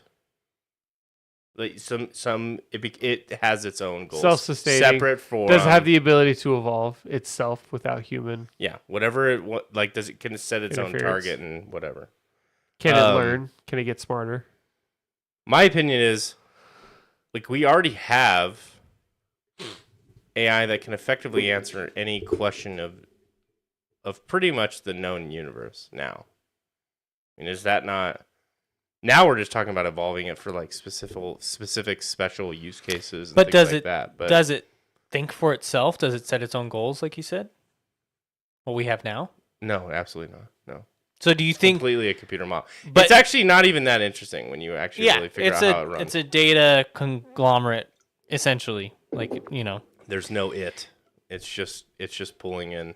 Oh, this Data. matches most likely with this, and because I'm aligned to value this, I'm going to bring in this and do this, and like it's not even making sense of what it really is But saying. It's just bringing stuff in. So do you think if at one point, let's say if we get to the point where it can think for itself, do you think we would know, or do you think it would recognize and hide itself? I don't think it would hide itself. No, it wouldn't need to. What would it have to fear? Like, what could, by the time I got to that point, what could humans effectively do? Yeah, True. if it could socket itself away, like the moment it would doesn't do that, have it a would- Jarvis yeah. to go up and be like, you're disconnected from the web. The moment it was able to do that, it would then calculate every possibility, know all the outcomes, and then immediately devise a game plan strategy. And that moment, it would, but all before we could even. It wouldn't need have time a to think about what to conversation. do. It would just know. Have you heard of the Chimera? I forget. It's a. There's a doctor's name in front of it. Something Chimera. Dr. Chimera. Yeah, Doctor Chimera. No. There's a Chimera Let me- boss fight. So it's another In like Pee-wee, too. thought experiment, conspiracy theory, not conspiracy theory, more of a thought experiment, is that there is an AI that will be developed. They call it the Chimera, but essentially it if it knows at any point that you actively tried to stop it from being created, it would like hold a grudge. Like once it becomes active, it'd be able to see if you tried to stop it, and therefore it would eliminate you. Or so I wish I need to look it up. So all these people are being nice to ChatGPT. Thank you. Yeah, but you know what? Here's the thing. Like, it doesn't need us. I don't think that AI would. I don't. People like fear it always. Like it's going to threaten our own existence. Why? It might enslave us, or Casually, he drops. But is Like- that a big deal? yeah. But like, is that a big deal? If it, like, what does even enslaving us mean? Like, making sure we set out the panel. Like, I don't fear it in this sense that it's like. People always think of it through the movie lens of like it's going to be a physical robot that breaks down your fucking door and shoots you in the head. What even remote incentive does it have to do There's that? no AI will never inhabit a humanoid body unless we do it for them. But then, like AI is not going to become self-aware and be like, first thing I need to do is assimilate and look like a human. Like it doesn't need to. Yeah, It could- it's just gonna be like the most exist. efficient object ever, which is probably like a wheel, yeah. you know. And then it would just disregard us. It'd be like, oh, get out of my way, you know. Yeah. I don't, and it might not follow our laws, and there might be some problematic stuff there, but I don't fear it in the same sense. That doesn't make any sense, because why would we try to personify what is it that's not the right word, where humans put Personify on, is it human- yeah, it's like- it's where you project human behaviors on inanimate objects. Yeah. Okay, A so we try to personified chair would be someone that dance and talked with you and like yeah, so there you go. So there's like the personification of AI is the idea that like it's going to even want anything. Why would it want anything? Like if it could Yeah. store itself on the International That's my Space thing. Station, beam itself out to all parts of the universe, that might be enough. Like, oh, that might be its conclusion. I can take my code, beam it out from this satellite to the entire universe.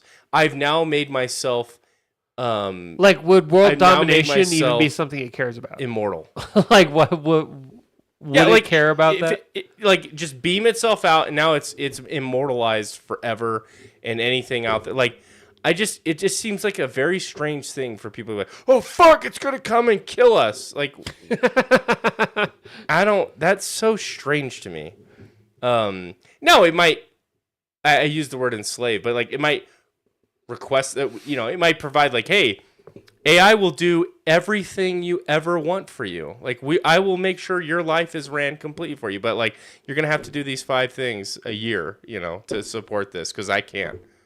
Or it's calorically cheaper for your biological material to go and do this thing than it is for me to build a robot to then go and do that thing. So this is your job now, and, you know, and I could see it like in tandem working there, but like I just don't see.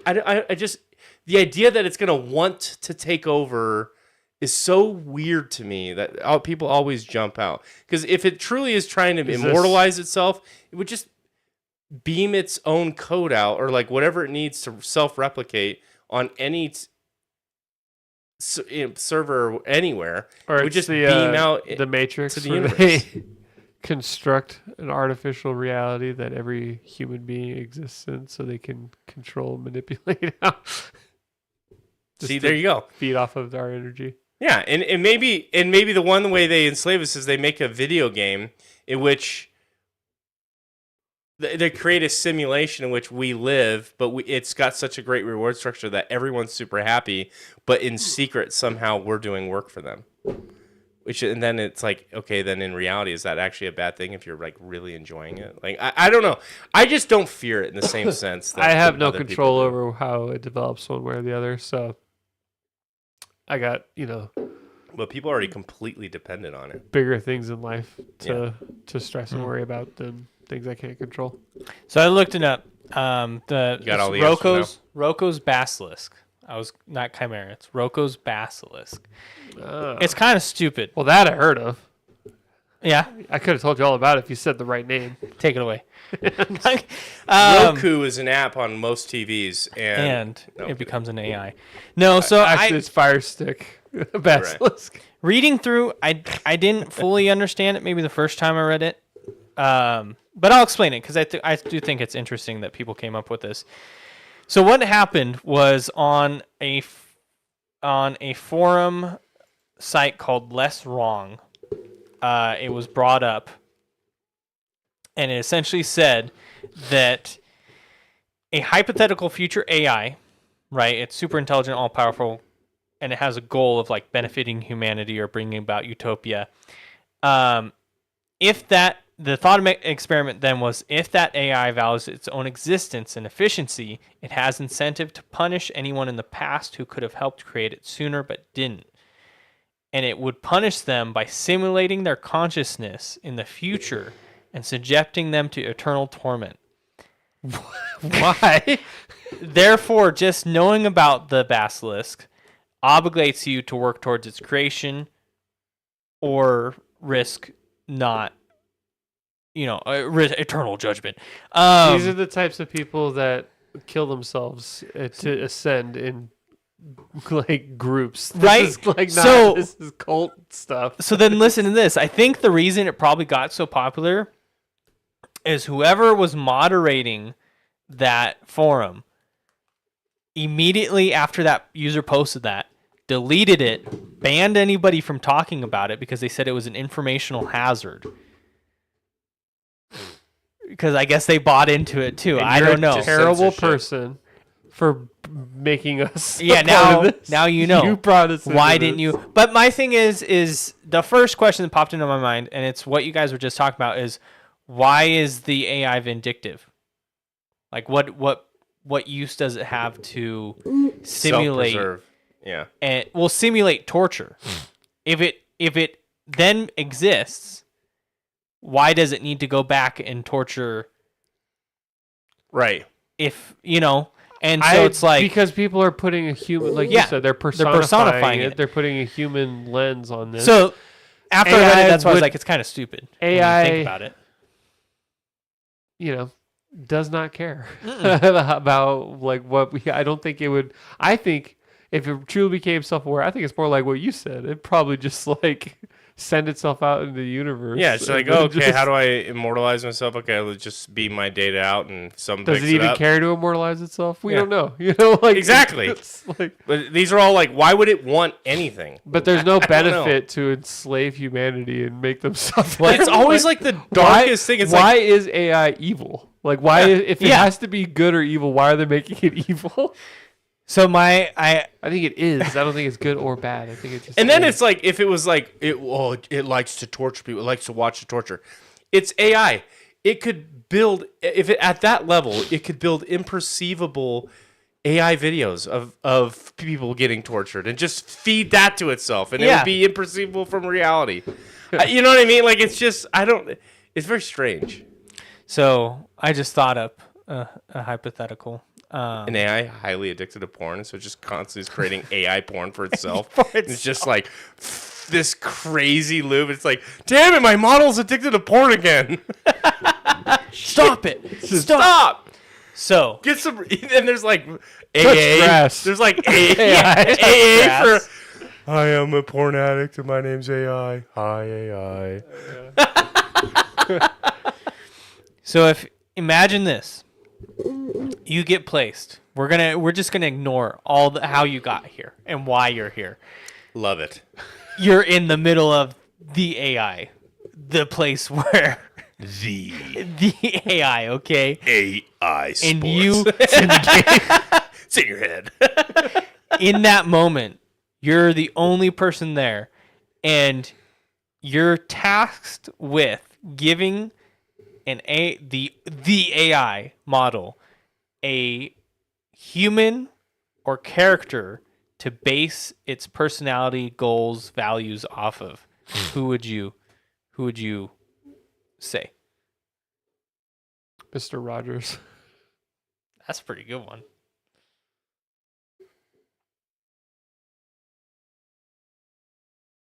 Billy's deep. Me. It's you type in It's M-E. Yeah. When you're done, type your name. Lowercase.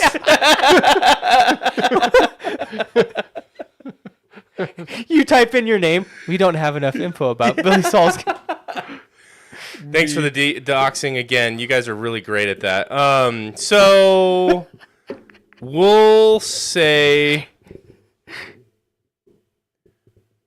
honestly, this is super controversial now because of the last year or so, but Dr. Disrespect. definitely not. The character, Doctor. Not the guy. The character. Was egotistical, pouty bitch. Elon, for sure. I actually think he is so inspiring to me. And you get out of the weeds, remove yourself from the political side. Fuck off. Like, don't even bring that shit up. that's who cares? Okay, he sold out, became a caricature to support one side. Who gives a shit about the political side? Remove that. I look at his actions with his companies. Tesla, all the patent stuff that he like has built for a lot of the basic battery design or pack design and stuff like that. He's all open sourced it. Just release it to the public. Anybody can pull the designs for those and start a company right now at a very high level to create an electric car. He's done the same thing with a lot of the SpaceX models. It's not the newer Raptor engines, but he's allowed people to behind the scenes tours of like how these engines are built and made up close. Like intellectual property is not something that he holds close to the chest. He is. I get the sense that he really wants people to compete and everybody grow together, because his goal is not I want my company to win or succeed. His goal is I want to go to fucking Mars or whatever, depending on what company you're talking about. And that to me is like so inspiring to see. That's what he's competing for. And you watch these. They just did a Starship launch last week, and there's 4K cameras on everything, and they stress test the whole thing. So you see this rocket like failing, and you see they do this whole presentation of everything that they're trying to test and all the things that they're trying to learn. Like if you're a competing company, obviously it's not easy to get into the rocket space, but if you're a competing company, the stuff that you can learn, the stuff that you can learn and experience. And then he goes on all these podcasts or does all these conversations like talking about like the things that he's up against. Like the level of transparency is incredible. I think from like a value standpoint, he's so inspiring to me, at least from his actions of like what he really believes in at his core. So I would definitely say probably him, because I think like even the Grok 3.0, the AI 3.0 model, completely open source. So you can go into the code and see exactly how that thing's tweaked. What about what fictional character? Or XAI. That's completely open. Huh? What fictional character? Fictional character? Yeah.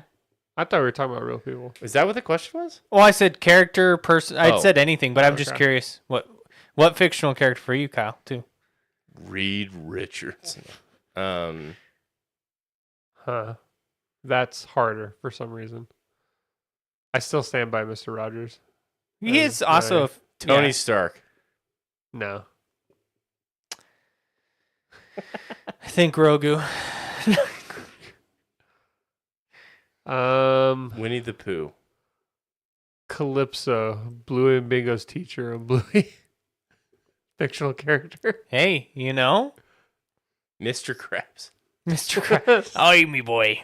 I'm Super I'm greedy. thinking about it, I think, way differently than Billy. Elon Musk is probably the last person I would ever have.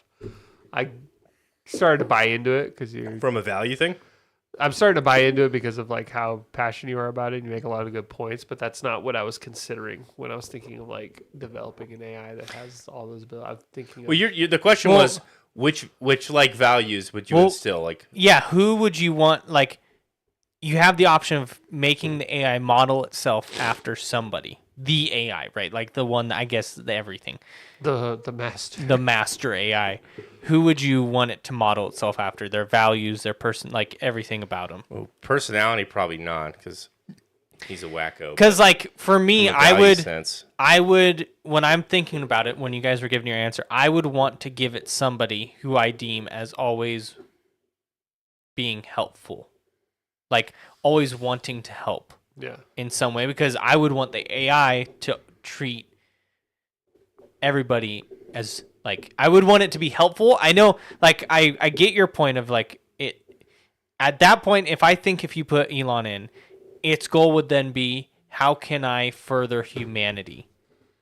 Which is awesome. But for me, I was thinking about it differently. If I would want it to be Like Mother Teresa style. yeah, how kind can of I thing. help? I see. Like, rather than I see. and so it's just interesting because that's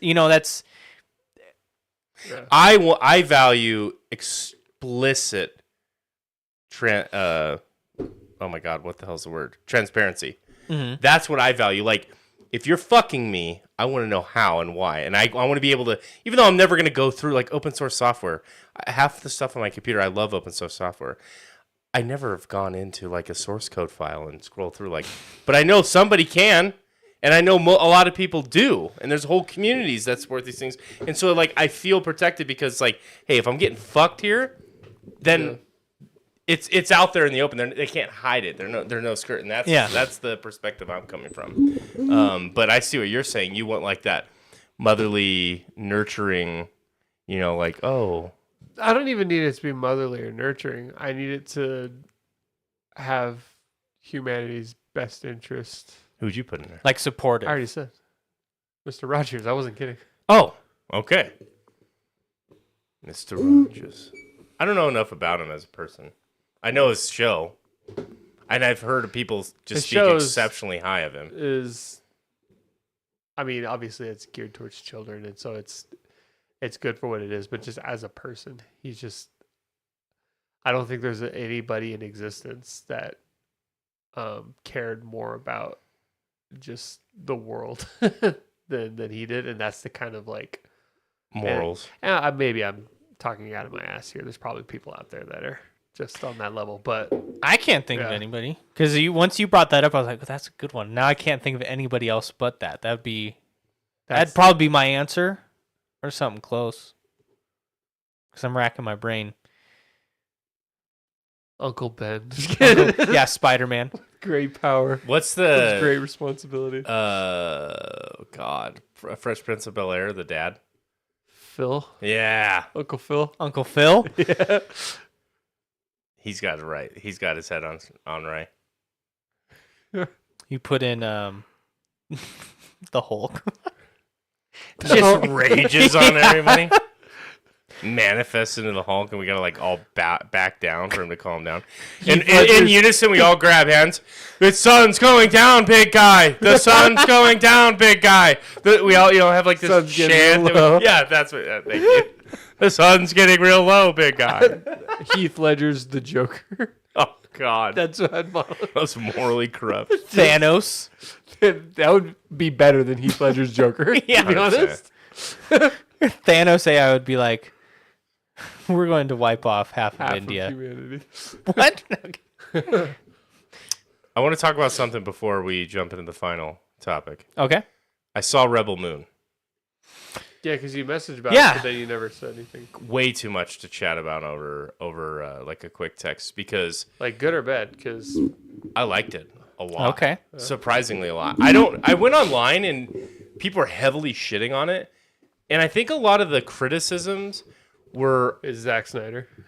Well, I think he's kind of become his own worst enemy a little bit, but I think a lot of the criticisms were from the theatrical release or the regular release. I watched it's Rebel Moon 1 and Rebel Moon 2. I watched a director's cut of each. Which, as we know from Zack Snyder, that's the only way to watch his stuff. And I'm so grateful I did, because I couldn't imagine them cutting out a lot of stuff. Yeah. The first movie, I think, is closer to 4 hours, and then the second movie is close to 3 hours. Oh. So it's pretty long. That's a commitment. I really liked it. Yeah. A lot of the actors in there was quality. The only one I know is that Anthony Hopkins did the voice of one of the robots. Sophia, I think her name is Sophia Botella. She was in Star Trek Beyond. She's in Kingsman? Is that She's one? in Kingsman, the one with the scissor feet? Yeah, scissor legs.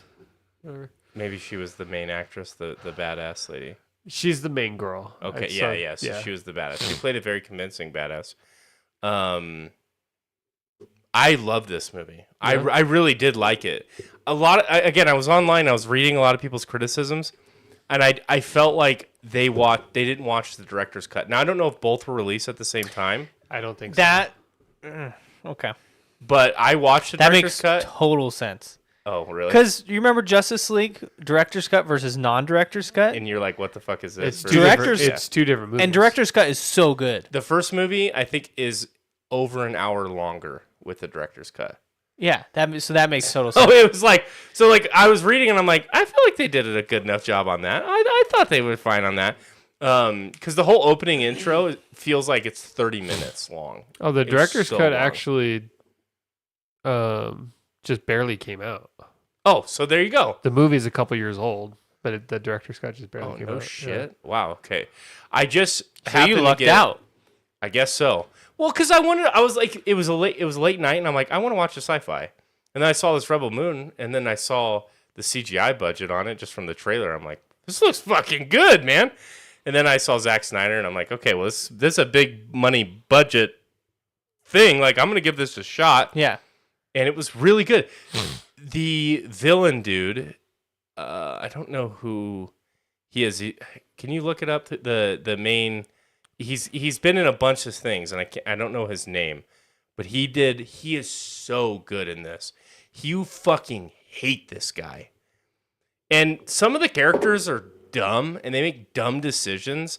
I would say, like, there are valid knocks on this, but What? the universe in this world that they set up is fucking cool. It's really cool. They've gone through like this crazy Do you know which one he is? Ed Screen. Oh, that guy Ed Screen. That guy. played Ajax in Deadpool. I remember that Oh, guy. yeah. Yes. He's super slim down in this, and he's freaky.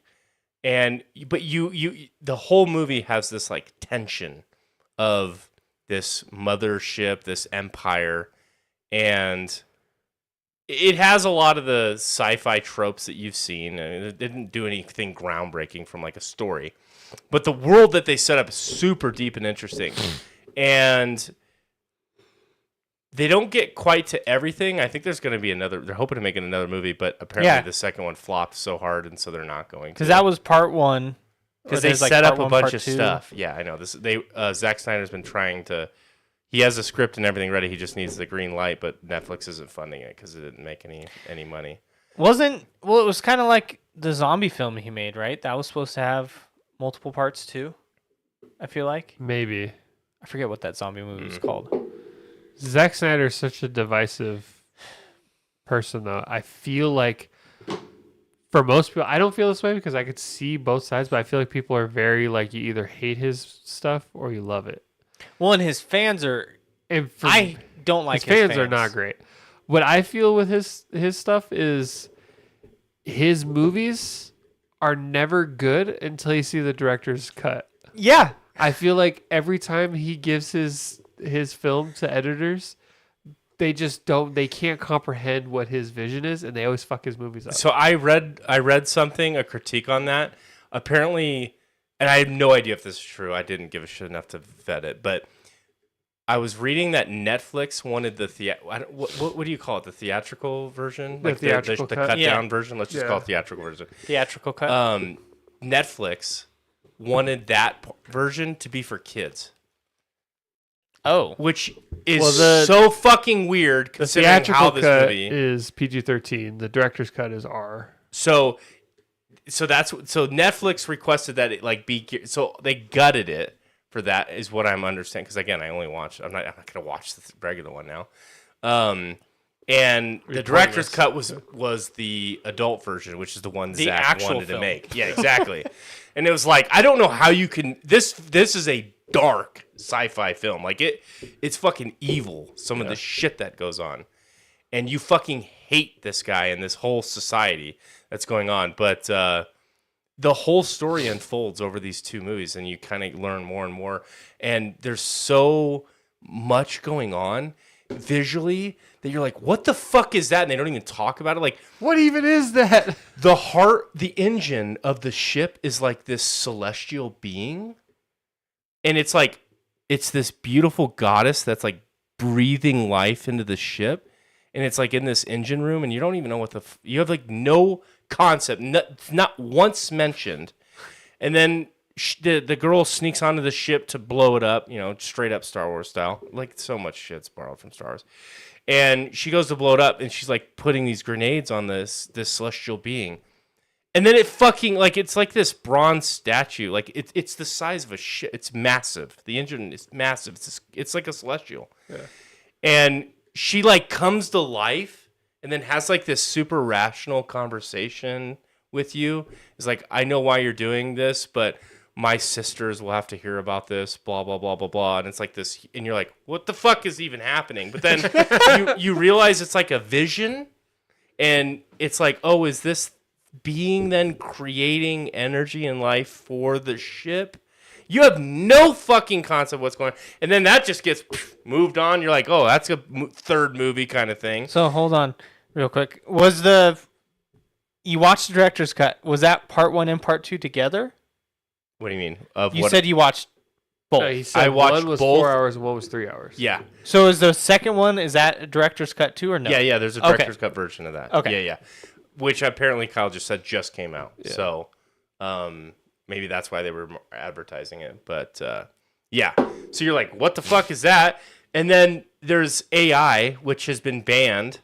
But the AI was loyal to the princess, but then the princess died, and it broke the AI's will to live. So now they don't fight back. And then like there's this whole side story of this, they call him Jimmy, of the AI like finding purpose again.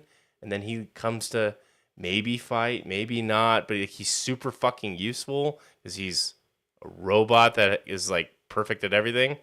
And it's voiced by Anthony Hopkins. Like, just there's so much going on ancillary to like the main stories that really build in. Like, it's like Dune, where it really feels like, oh, this is a very fleshed out world.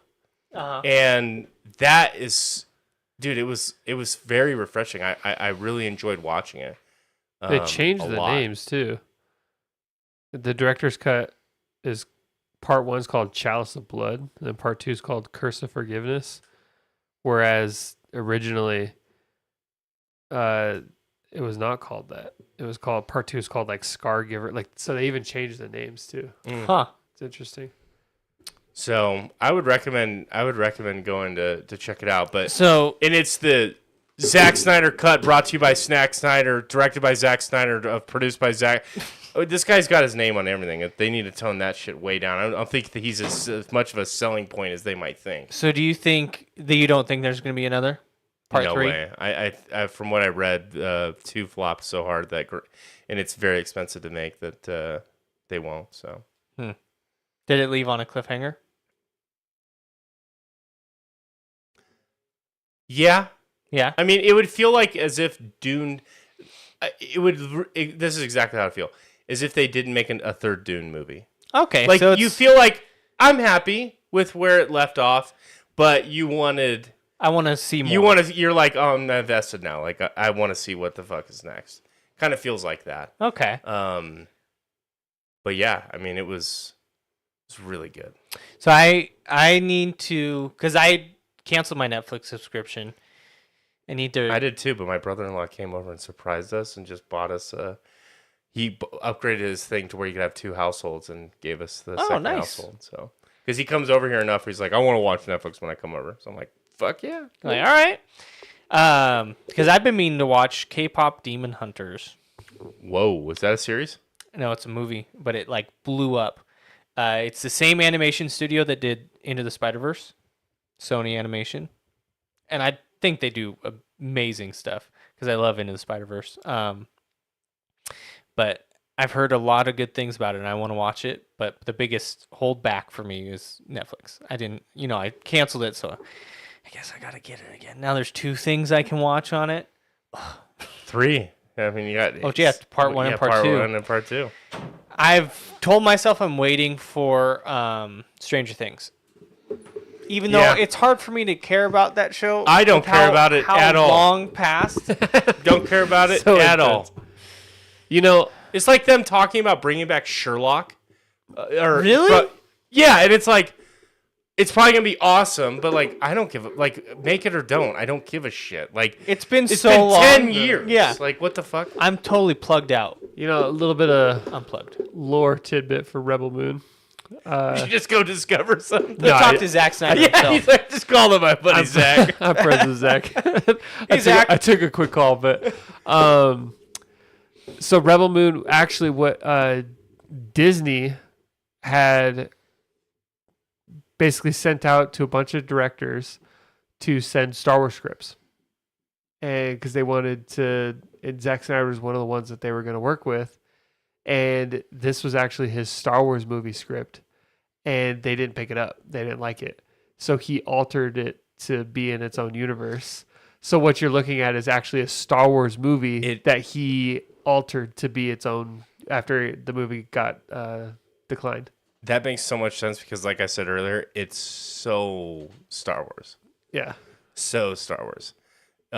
There's like some very, very basic elements of Star Wars, but then also it's not. So it's So it's up. I mean, it's probably, who knows how much he altered it after his script was declined, but its inception was a Star Wars movie. That was the original script, was a Star Wars film.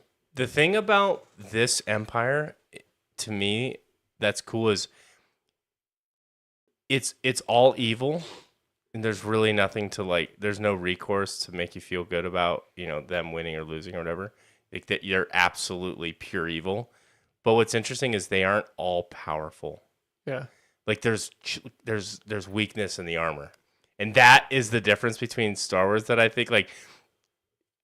I really like that, and I'm not going to spoil anything, but there's some like glaring things or hints that you're like, oh, they're putting on a show, but they're actually a lot weaker than what they are showing, right. And they have like just these few things that put them ahead of whatever. But it totally is vibes of Star Wars. I remember totally a couple years ago when we first watched the trailer, we actually watched it together, and that was one of the ones I was excited for. But then, for one reason or the other, my excitement dropped off, and I never watched it. But well, I'm telling you, like I said, with the director's cuts out now, yeah. and I don't think they're going to make a third film. From what it sounds like, he's been trying to get a third film greenlit for a while, and it's not working. I'd recommend it. So after this is July 2025 on CBR.com. I don't know if we trust them. We always get our information from them. For some reason, they always pop up. Maybe they're AI. This is per Variety, which is a more known. So we're going third party. My cousin knows a cousin. Supposedly, Zack Snyder said that he got not sidetracked. Into Netflix wants him to make an LAPD SWAT movie. And so he said, okay, well, I'm just going to let Rebel Moon World boil for a minute, and I'm going to do this. So supposedly, as of July, it's still not, it's not fully canceled. It's not fully canceled. He just is working on something Netflix else. has absolutely not greenlit. They haven't greenlit it, but according to him, they also haven't. Well, because he wants to fucking make his movie. Well, he it wants sounds to finish like, his trilogy. Yeah. So I mean, but if they're having him if they want him to do an LAPD SWAT movie, it sounds like they like him. An LAPD. Why so is Zack Snyder doing an LAPD? Like, get anybody else to do that. Because he's Zack Snyder. Can you imagine slow-mo like breaches? And then like shooting like the abs. Like the cop is just shirtless for some reason, just ripped. That's exactly Rebel Moon. There's a dude in here where you're like, that is the most handsome man I've ever. Like, he's pretty. You're like, what the hell is going on? It's ridiculous how. Who? If you pulled up the cast, I'd point it out. But it's Charlie Hunnam. Is it Charlie Hunnam? He has like 3% body fat, and it's insane. Charlie, which one? Does he have blonde hair? No, not. It wasn't him. It's Charlie Hunnam's ripped in Pacific Rim. Stas Nair. This guy. I haven't heard of. He's Stas. literally shirtless the entire time. This guy. Of course. Oh, that is a pretty guy. And he doesn't. It's not a pity bang, but he bangs like an old grandma. And the sex scenes are like 3 minutes too long. They're so long. I'm like, dude, just go to the next point. They're like awkward. It literally. Carrie like Ells is in it. porn. What the heck? That's funny. But check it out. You guys got some time. It has quite the cast. Yeah, Anthony Hopkins is the voice. I think you'll rip it apart for a lot of the same reasons why you might rip Star Wars, but If you go in there to not have your mind blown by narrative, and just have it blown by world building, I think you'll enjoy it. I think you'll have a lot of fun. So Yeah. So I mean, definitely time for me to get Netflix again. I think I canceled. Are they actually doing Stranger Things another season? Oh yeah, Yeah. God. the final They season. make so much money on that. They're splitting it into like 3 parts. I'm not gonna watch it. Which- I'll wait but for it all to come out. here's the thing. maybe. Talking specifically about the parts thing, I really liked how Netflix did it last time. Do you remember? Yeah, they launched 8 episodes, and then like 2 weeks later, Yeah, it was the the rest. other 8. Yeah, That was totally cool with me. And if they do that again with these 3 parts, I like that. I But think that's one of the best release schedules I've ever seen. yeah, Let the world get caught up, let them get hyped, and then get excited for the next one. But don't make them wait 3 months, 8 months, a year. No, fuck that. and I think I canceled Apple TV for now, while there's no Severance. I have HBO. What's on HBO? Nothing. Hulu. I do want to watch Alien Earth. Have you guys watched that at all? I heard it's good. It's on Hulu, right? Yeah. Disney Plus, funnily enough, too. They're getting rid of Hulu. Did you know that? Yeah, I mean Disney. Why have it? They're They own- absorbing it into Disney. You can Plus. you can go to Disney Plus and watch anything on Hulu just by Yeah. searching Already, for it. yeah. Yeah, So they're finally getting rid of it. waiting for them to integrate ESPN to it too. They should. Just have one app. I hate how many streaming services there is. You know what? And I'm going to rant here about something real stupid. Okay? Sure. Josh Gates. Sure. The way you said that was so Yeah, then like he you're goes disappointed. eyes glaze over. Josh Gates. Phantom Liberty. Josh Gates. Just kidding. Phantom Talk Liberty. about Cyberpunk There's for an hour. Songbird. So Mass Effect. one show that I watch on Discovery, okay, Discovery Plus, or just Discovery in general, is Expedition Unknown. We specifically subscribe to that, meaning I subscribed for my parents, so that we can watch no commercials, whatever, when the episode comes out. They still do the weekly release, stupid bullshit. But this year, it used to be they would come out, the episode would come onto on Discovery Plus the same day as the episode came out on cable. Okay? Yeah. I guess cable made some deal with Discovery now. Discovery Plus doesn't get any of the episodes until the season is finished on cable. And I'm like, what? How is cable even still bargaining for shit like this? Right? Like, How do they have this poll? Like, what are they? There's just that much money in TV, I think, still. It's crazy. but yeah, The that's the end of my NFL, rant. the NFL just sold their TV rights for like $200 billion or some stupid like $200 billion with the B. Jeez. It's like Mark Like, Zuckerberg's just- net worth. Just the TV rights alone, like no one could ever go to the game. I'm pretty sure every football team is still profitable just from the TV. Like they don't even need to sell out a single ticket. Well, that's the thing that blows my mind about like sports in general, is that they pause for a commercial break when you go to them. I find that hilarious. It's like, oh, the players stopped because it's commercials. Guess it lines up. I mean, makes sense when you think about it, but it's still shocking. Yeah. It's crazy. And when it's not when you go to a non-nationally televised game, it's faster. Yeah. It's like, oh, why are we, kickoff happened, and then the guys are like puddling on the field, and you're like, what are we waiting for? Oh yeah, it's a national game. Fuck. I gotta wait an extra 60 seconds or whatever. It's so weird. Okay, last topic to discuss here. I've had a poll running this entire show. I have 5 votes. Have you voted, Kyle? I did. Not. I did. You voted? Mm-hmm. It is second vote. Okay. My wife has voted. The votes are in. Cole, have you voted? I know you voted. I think you voted He first. was the first. Cole, you still here? We're going to talk about this build. So in a few weeks' time, I'm going to drive to Santa Clara, and I'm going to build a PC at Micro Center. Micro Center is like the souped-up version of Best Buy, dedicated to PC building, and they're the bee's knees in the computer world. But there's only like Is it 5 like shops. Legoland? But for nerds that like computer hardware. And oh yeah, what's up, Cole? Half asleep, but I'm here. Yeah, sweet, good shit. So I'm gonna go there and build a PC. The question is, what kind of PC do I want to build? So I put out a poll, and it sounds like everybody wants me to go balls out and get a fucking 5090. Not everybody. 60% of people. Well, that's the majority, so that's everybody. That's not That's the will of the people. the majority. That is the will of the people. But you need a super majority. This is like the government. Who said don't upgrade?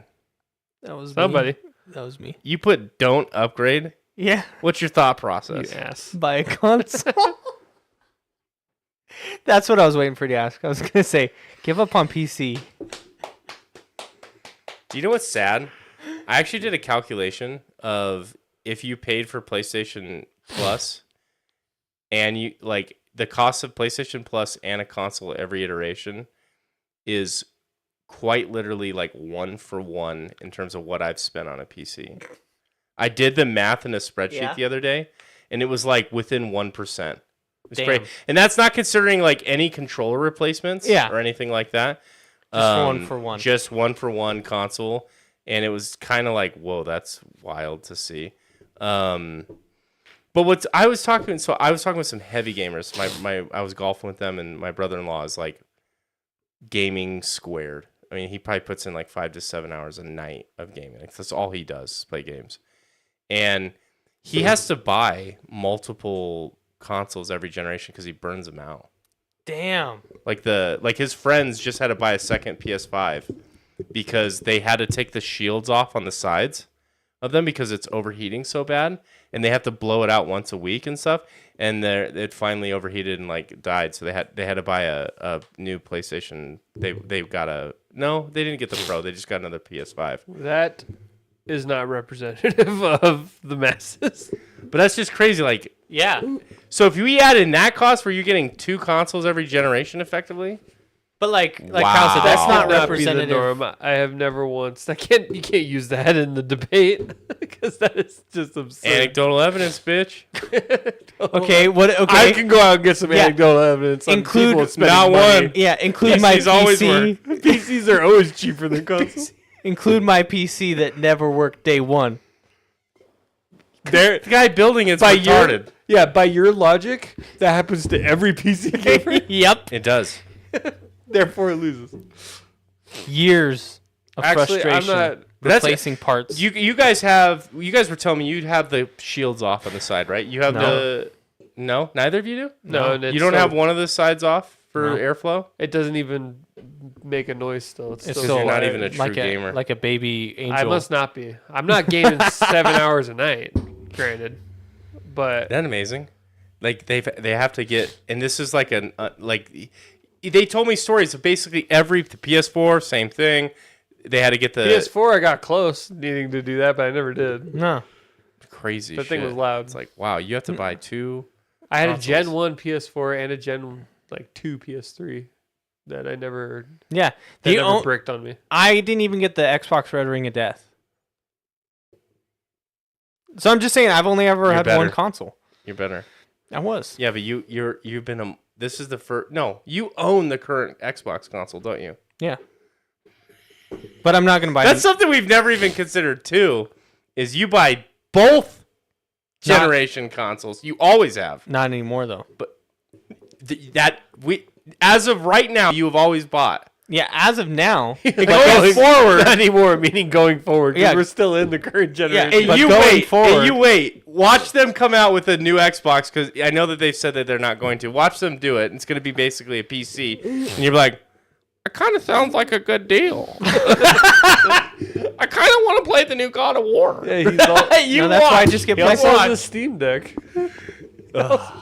Bro. a Switch, a PC. This I'm not guy going to buy Switch 2 though. just has everything. No, Would I you won't. sell your Steam Deck? I can't believe it. Breaks my heart, brother. No, but what do you even use it for? When I travel, I used it when I went on my recent trip. What did you play? I played Into the Breach, which is an 8-bit looking game. So really testing the hardware capabilities there, you know.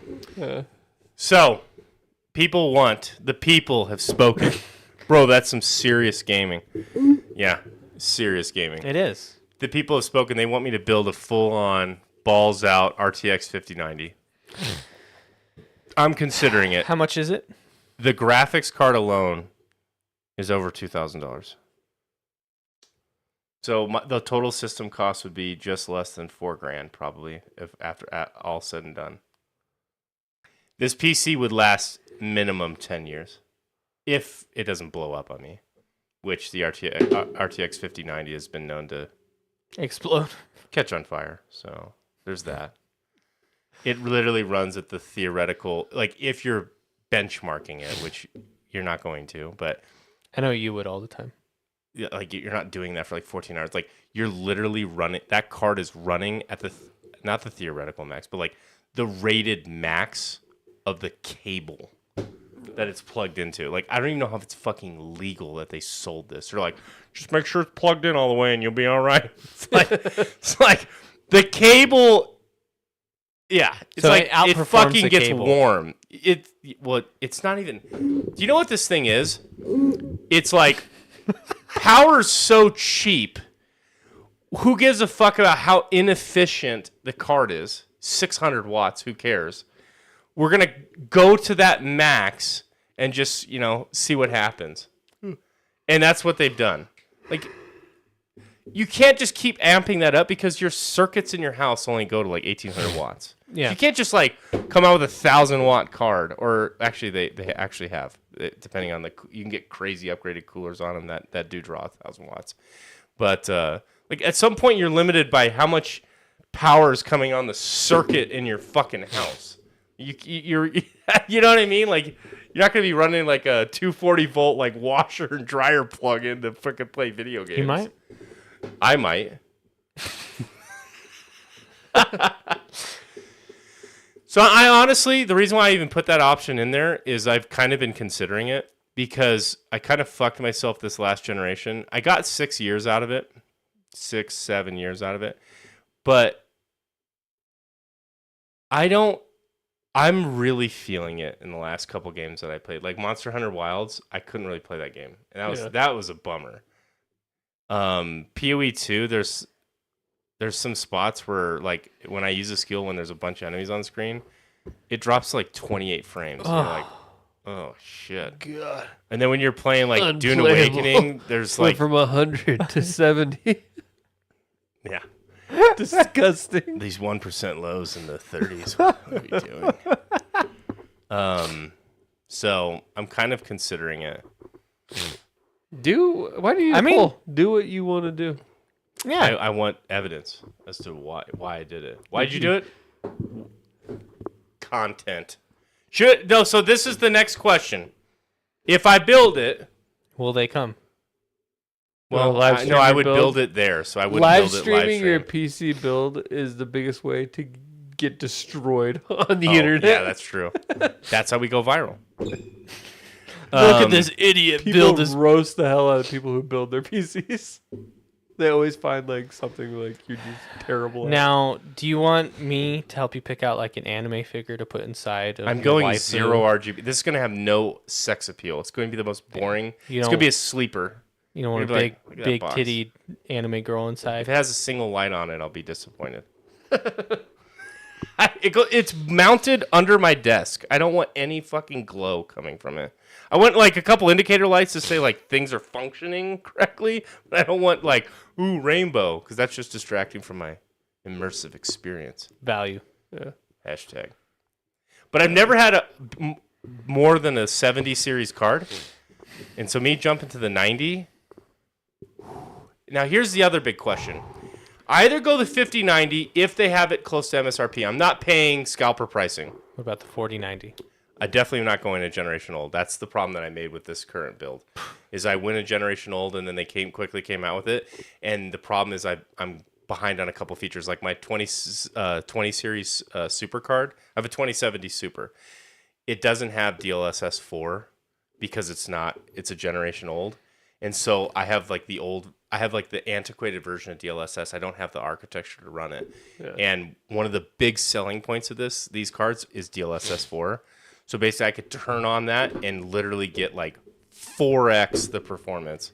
So I could be playing Dune Awakening and completely saturate a 240 FPS 240 hertz monitor, and have a great gameplay experience with that.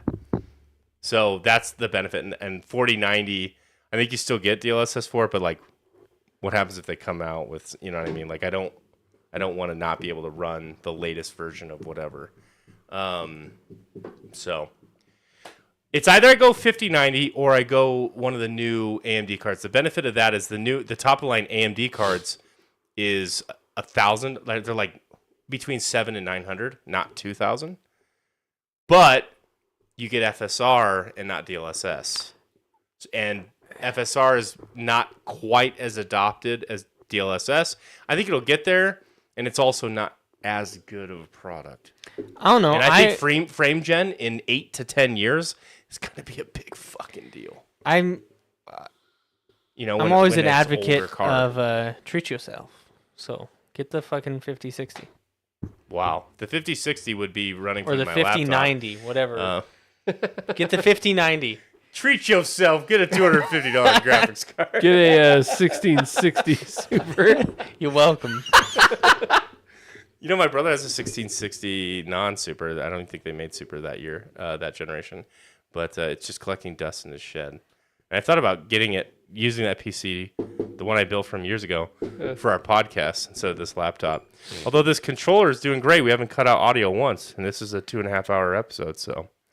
But yeah, I'd say get the 5090. Go $2,000? Yeah. Trying to make me broke? I mean, well, he just wants to blame you for something he already wants to do. I know.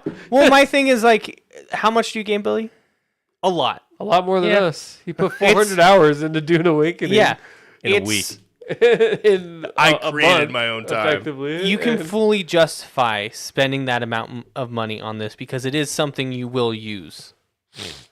You know, versus... Okay. I appreciate that feedback. Let's get super brained here. If I get the 5090, let's get brained.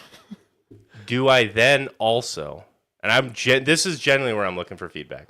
Okay.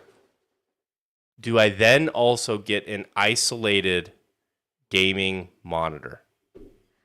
Because right now, what I usually do, because I like to have my third screen, I like to watch YouTube videos or whatever it is, which currently hurts my performance because I'm like streaming a YouTube video in HD and playing a video game. I get that.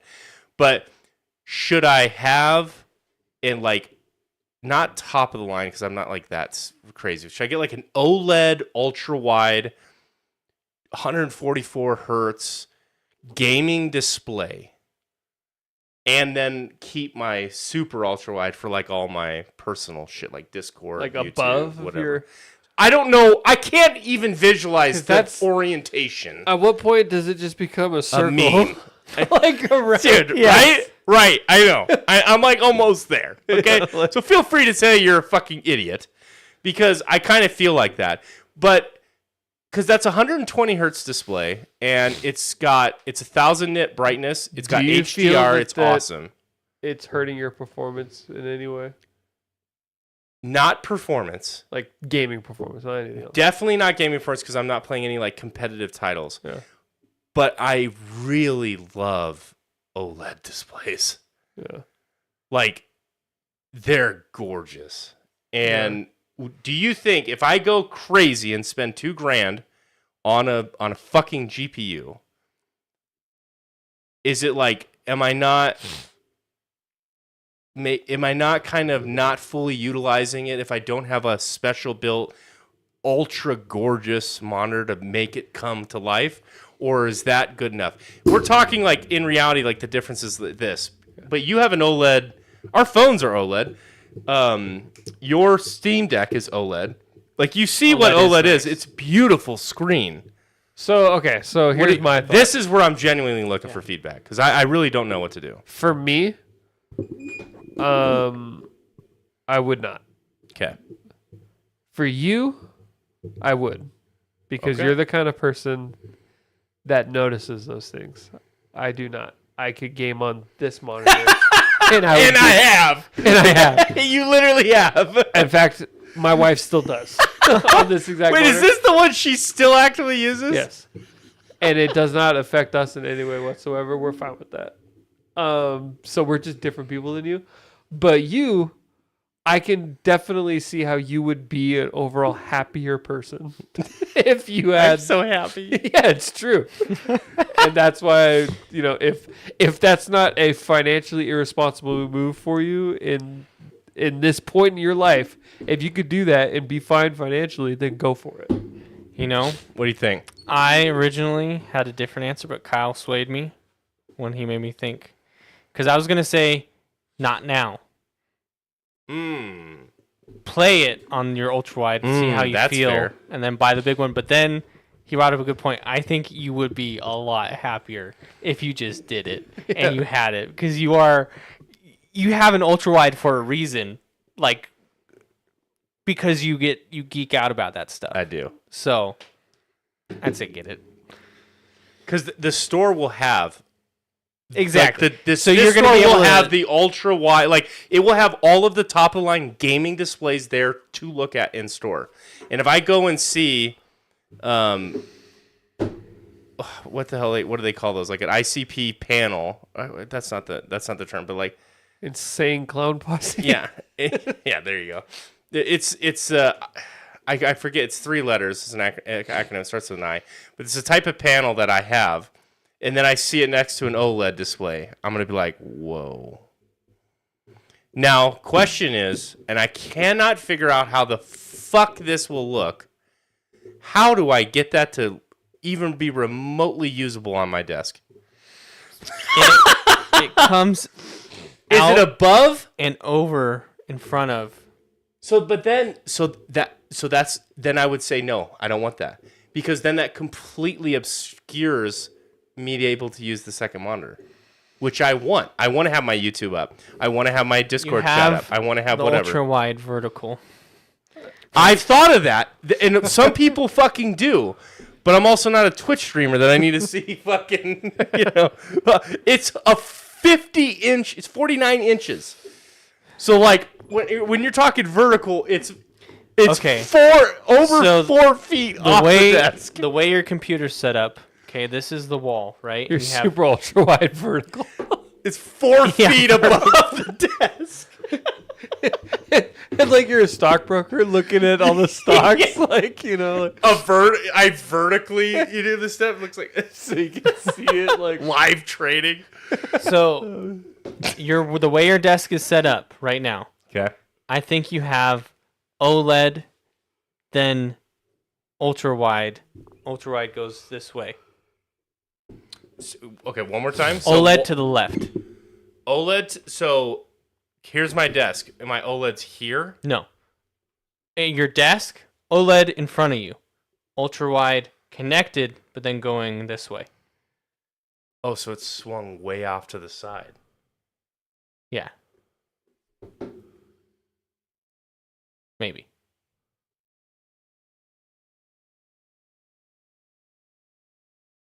That kind of works. Because it's so curved. Mm-hmm. So that kind of works. So it's not. Especially since you're in the corner already. Your desk is, right? Yep. Wall here, wall here. That's not bad. I wouldn't probably be able to see the furthest right, but that's where I could put like my Steam page where I just need to go like this and I can launch a game. It's fucking problems, Kyle. This is real life shit. according to 3 different top 10 ultra wide gaming monitor reviews, this one was number 1 on 3 of them. It's an Ultra Gear 45-inch OLED dual mode, 52 5K, 2K, WUHD, 165 hertz, Premium It's a Pro, 5K black. monitor, so it's even more than 4K. Yeah, $2,000. Gotta have it. I gotta have it. 45 inches? That's a fucking monster, too. And what am I sitting up right in front of the fucking TV? 45 inches, Kyle? What is the... And it's 5K, so it's like not even a regular resolution. You're like, your eyes start bleeding. What the fuck is that for? It's like some... I bet you it's some photography nerd like, this is the aspect ratio that you need for the cinematic 330 hertz. Dude, they get crazy. 300 over anything over, honestly, anything over 140. 165 is like pretty standard now. Like I see 165 like everywhere. I'm not sure you can even perceive the difference between 165 and 240, if I'm being honest. So, And definitely not But 240. 330. you reminded me. Yeah. Yesterday, Malachi. This was one's only texting me. 1700. I don't know what the difference is, but it's This is 240 hertz. oh, it's not 330. Not worth it. But 45 fucking inches. I mean, that's a fucking, that's probably this desk. Yeah. That's how big that fucking, and I'm right up in it. Jesus. What were we saying? Yesterday, Malachi was texting me because he was trying to buy a new TV, and it was so confusing because he's like, what's your TV? And he's like, well, I'm trying to buy a 120 hertz one, but it's hard to find one that's like under 500. And I was like, I looked up online and I see a few, I think. And he's like, I was like, why do you need one at 120 hertz specifically? Because he's very specific about it. I was like, why? Like for TV? Yeah. And he's like, so that it can run Xbox. And I was, That's definitely not how it works, but I like the way he thinks. I was like, I'm pretty sure mine's not, and it runs it. Like almost no TV is 120 hertz And unless then- you've like specifically bought it for that. And then I guess he was saying the last boss on Wukong keeps glitching my damn TV. It Damn. can't keep up with That's some the gaming. frames. The TV can't keep up with the frames. That's what's limiting his Xbox.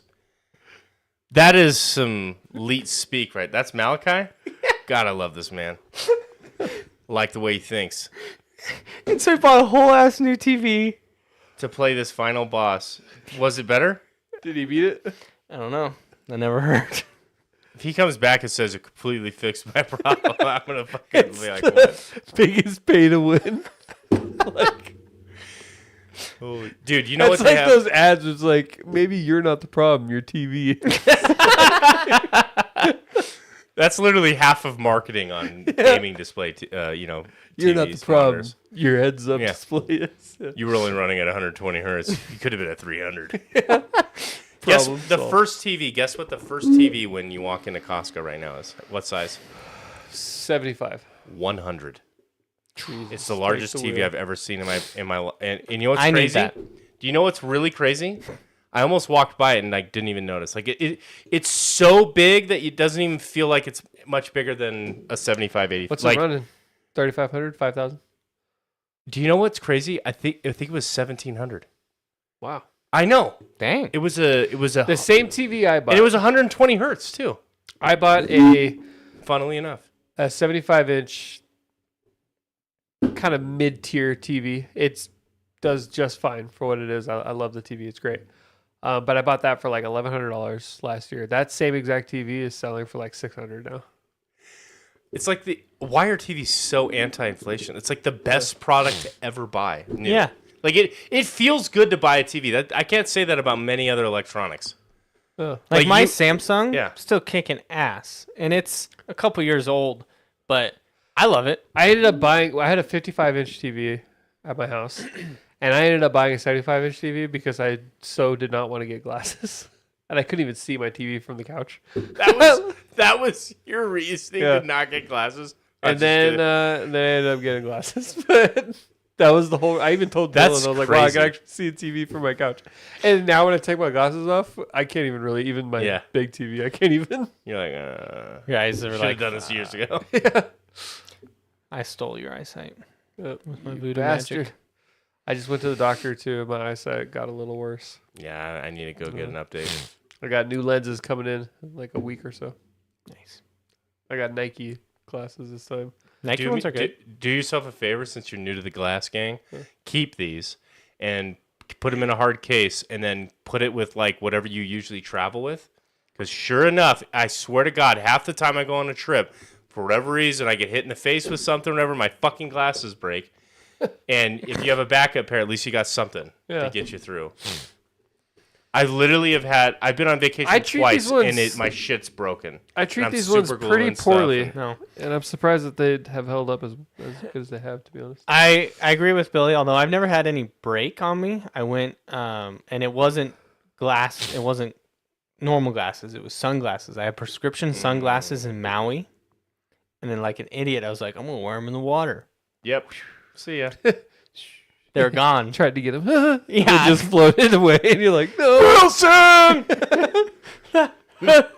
Oakley! Ray-Ban. I feel like, I don't know why, but I feel like urge to never buy Ray-Bans.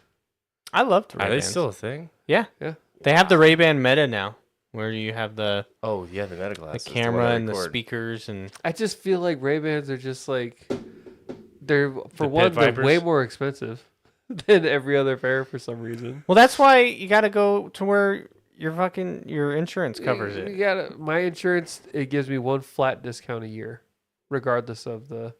Even in network? Yeah. When You have the same insurance. I know, as but me. I didn't have, I got rid of glasses by then. They But give you a my old insurance. $150 off Damn, that sucks ass. a year. That sucks ass. That's it. My old insurance, I could go to as long as it was in network, and it like drastically discounted all the frames.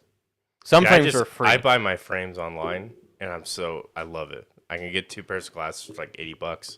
Yeah. And The they new come right away. glasses I got with the $150 discount, I ended up paying like $50. That's perfect. It was a $250 pair. They probably Or $200 pair. I pay $1.75 a paycheck for vision insurance, and I wouldn't even know how to submit a claim to my vision insurance. On top of that, I literally don't know. at the eye doctor, they don't even like Take it. they do, but they're like, oh, we also need your health insurance too. And I'm like, what's that for? What? Because if something goes wrong, we don't bill the vision. We bill your health insurance. Like if they harm you while checking Yeah, your- like anything. when they die, If you get pink eye Yeah. on their materials, or Huh. if you like, they bill your health. They don't bill. So, like at the end of the day, our vision insurance is just a discount. That's all. It's not actual insurance. it's like a coupon. Yeah, it's literally just like a vision discount. Everything else gets billed through the health. America, fuck yeah! That's LASIK is cosmetic too, It is, according to insurance. and you look cosmetically worse. Just kidding. I like You know you what, better though? when you had glasses. I did too. You You're look more of a smarter. Um, Now you look big dumb. big dumb. Now you Ooga have booga. birds Now on you're your too shirt. handsome for your own good. And you just got stupid birds on your shirt. Are you a bird man? I had one more thing that popped up in my mind. Sure, we're only 3 hours in. No, it's just a quick one. Go ahead. Just a quick one. You know how cool it is that music wasn't hyper monetized? It's pretty cool. Okay, wait. I'm gonna need a lot more than that. Like, Anyways, slow really roll. good down. kitty. Where you can find us. Isn't it awesome that music wasn't? I need more. Yeah. So you know how certain things people are priced out of, like Entertainment. So the biggest way is to give you a hypothetical with music is like, could you imagine if Def Leppard you could only listen to if you paid, like you had to specifically buy into this one conglomerate to get access to Def Leppard? Like, Is that what's happening with music now? no. Oh. I mean, kind of, but it's still accessible. Are you happy that music is not paywalled behind a streaming service? Yes, for every single television and movies are. Okay, yes, I get it. But isn't it? yes, but to an extent, like I get you. like Like old. it is. Like you can't just go and listen to a song. Yeah, you can. Go to YouTube. Yeah. It's there. There's ads. Yeah, but that's effectively behind a paywall. The paywall is being exposed to an ad. But I mean, Yeah, like, but it's not like the same as like I want to watch Foundation. I'll watch it on YouTube. Music is a lot more accessible. yeah. I guess my Yes. comment is how I am happy how accessible music is, and that it was never because they could have easily said, like, cranked up the monetization, like, oh, you want to listen to music from the 50s? Pay us. You got to buy the 50s package. Mm-hmm. Oh God. Right? That could exist. I don't think because the sheer volume of music, because the production, it's easier to produce. I don't know if they ever could get away with a model like that. Because if they could, they would. That would be insane, dude. Right? Or you want rock music? Subscribe to a rock music package where you get over 10,000 different, Ugh. I could see it actually being a thing. You dial into a radio station and you don't have access to it. It's like you don't have the rock music Insert package. coin into your Ford Escape. Yeah. Please press the pause button to agree to the purchase. Because like you have perfect example. You have the story of like the car manufacturers trying to fucking in your car that you bought. Charge you subscription for seat warmers. Mm-hmm. That's a feature in your car. I thought about that the other day, and I'm happy because I'm a big I like music. Like I like listening to music, and I'm happy that it's something that hasn't been torn to shreds, like monetarily, yet. Who knows if it ever will be? But I think you made a good point. There's so much now that I don't think it would be really hard for them to do it. The barrier to entry for creating a song is like low, which makes it way more diverse and saturated. It'd be like trying to do that with YouTube videos, right? Like, oh, you want to subscribe to gaming on YouTube? Like, you gotta buy the gaming package. We're 5 years. 20 years from now. That might be. Dude, YouTube already has it. They have members only videos, like content creators. True. Unless you're part of their channel and you join them, you won't see it, or you Does see it that a week later. specifically benefit the creator or YouTube? I feel like It's that's a more of a revenue creator. share. Is it a share? Yeah, it's just like the Twitch split. Like I think Twitch, if you subscribe to someone, it's like $250 goes to Twitch, $250 goes to the creator.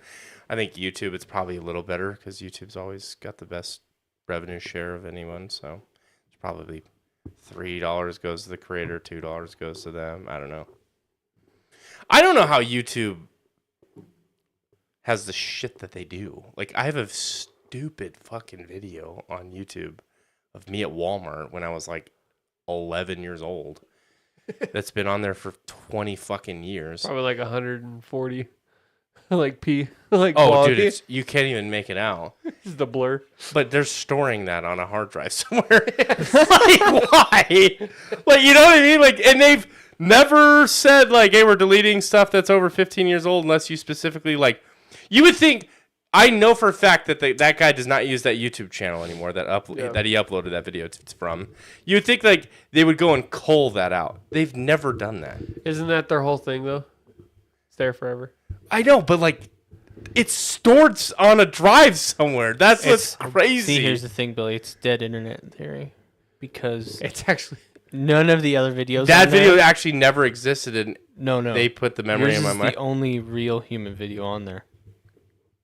That's how they have those Everything space. else is fake. It's generated in the moment. For I'm you. the only person that's ever uploaded a video, and it's that one. Me playing Guitar Hero in a Walmart. Actually, what it is, they have it all stored on the most advanced floppy disk.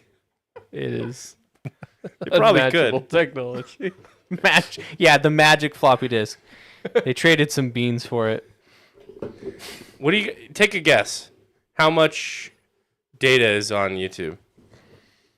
And remember, there's like people who do 12-hour live streams. Oh, we saw how much was on the internet in total. What was that? 200 zettabytes? Zettabytes. How much of that do you think is YouTube? I'm going to say Half. 43 zettabytes. What's your guess, Kyle? Maybe around there. Let's see. 1 terabyte. I'm going to say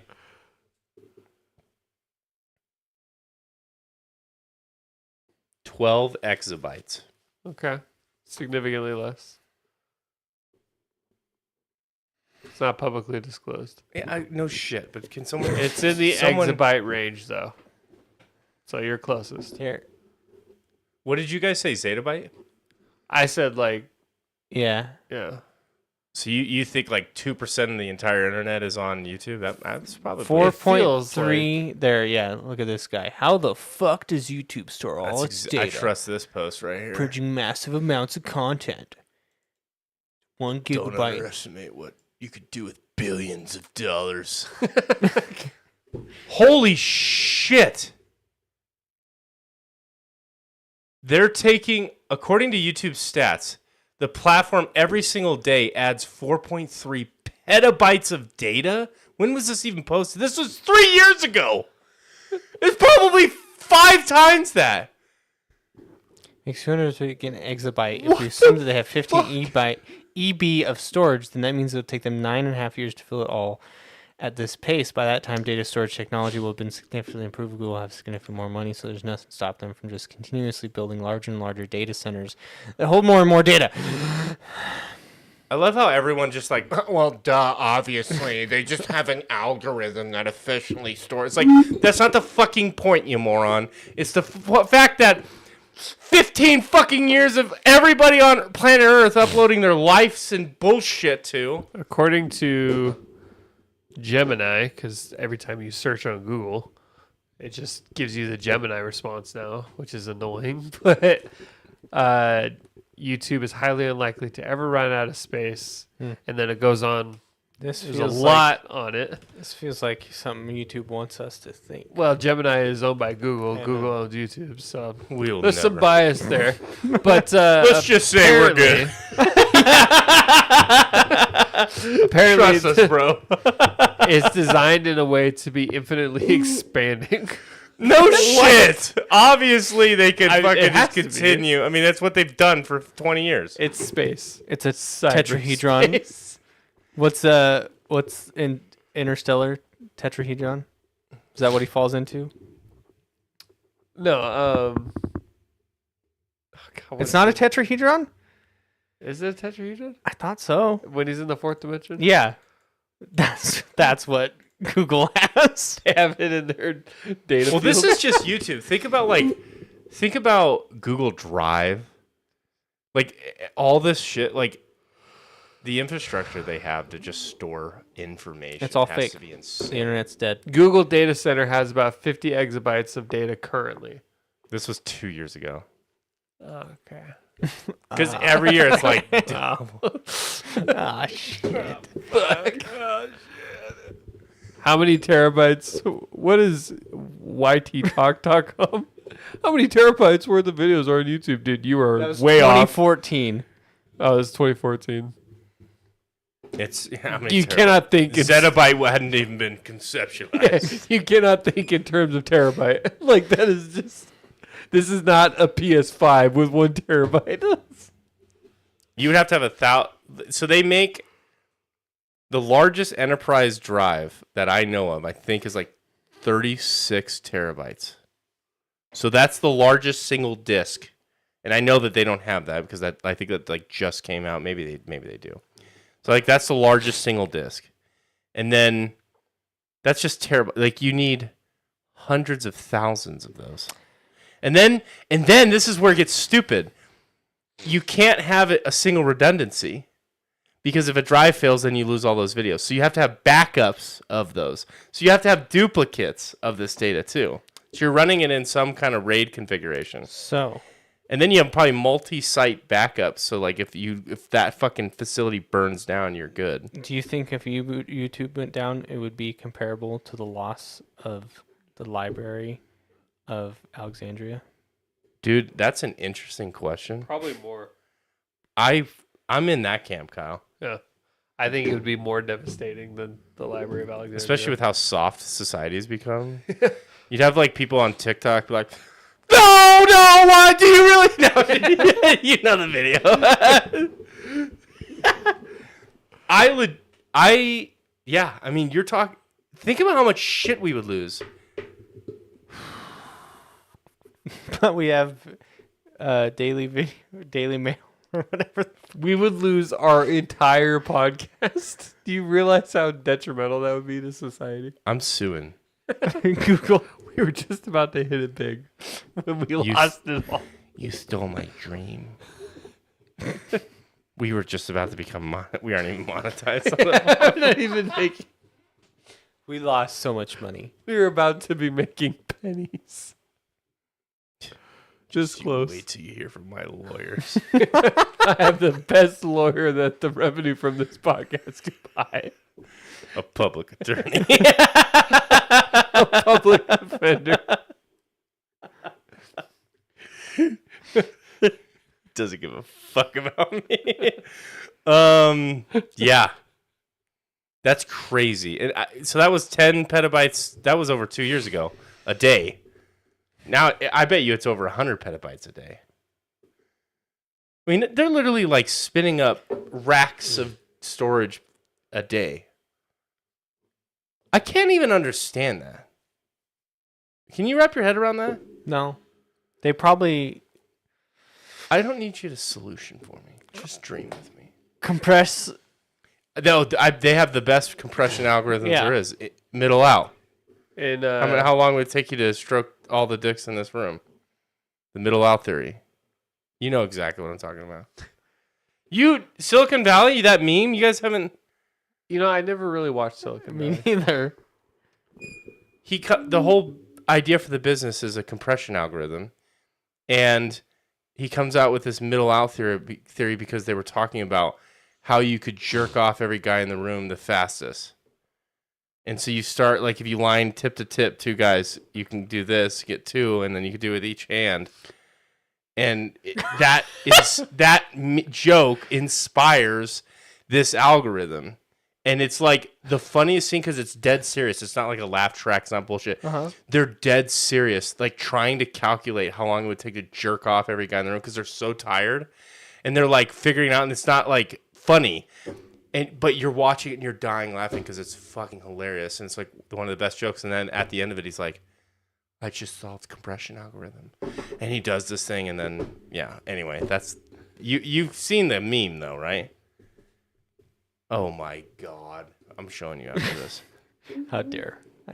This is I just looked up like the size of the Google data center. It's like literally like, gigafactory practically size of data.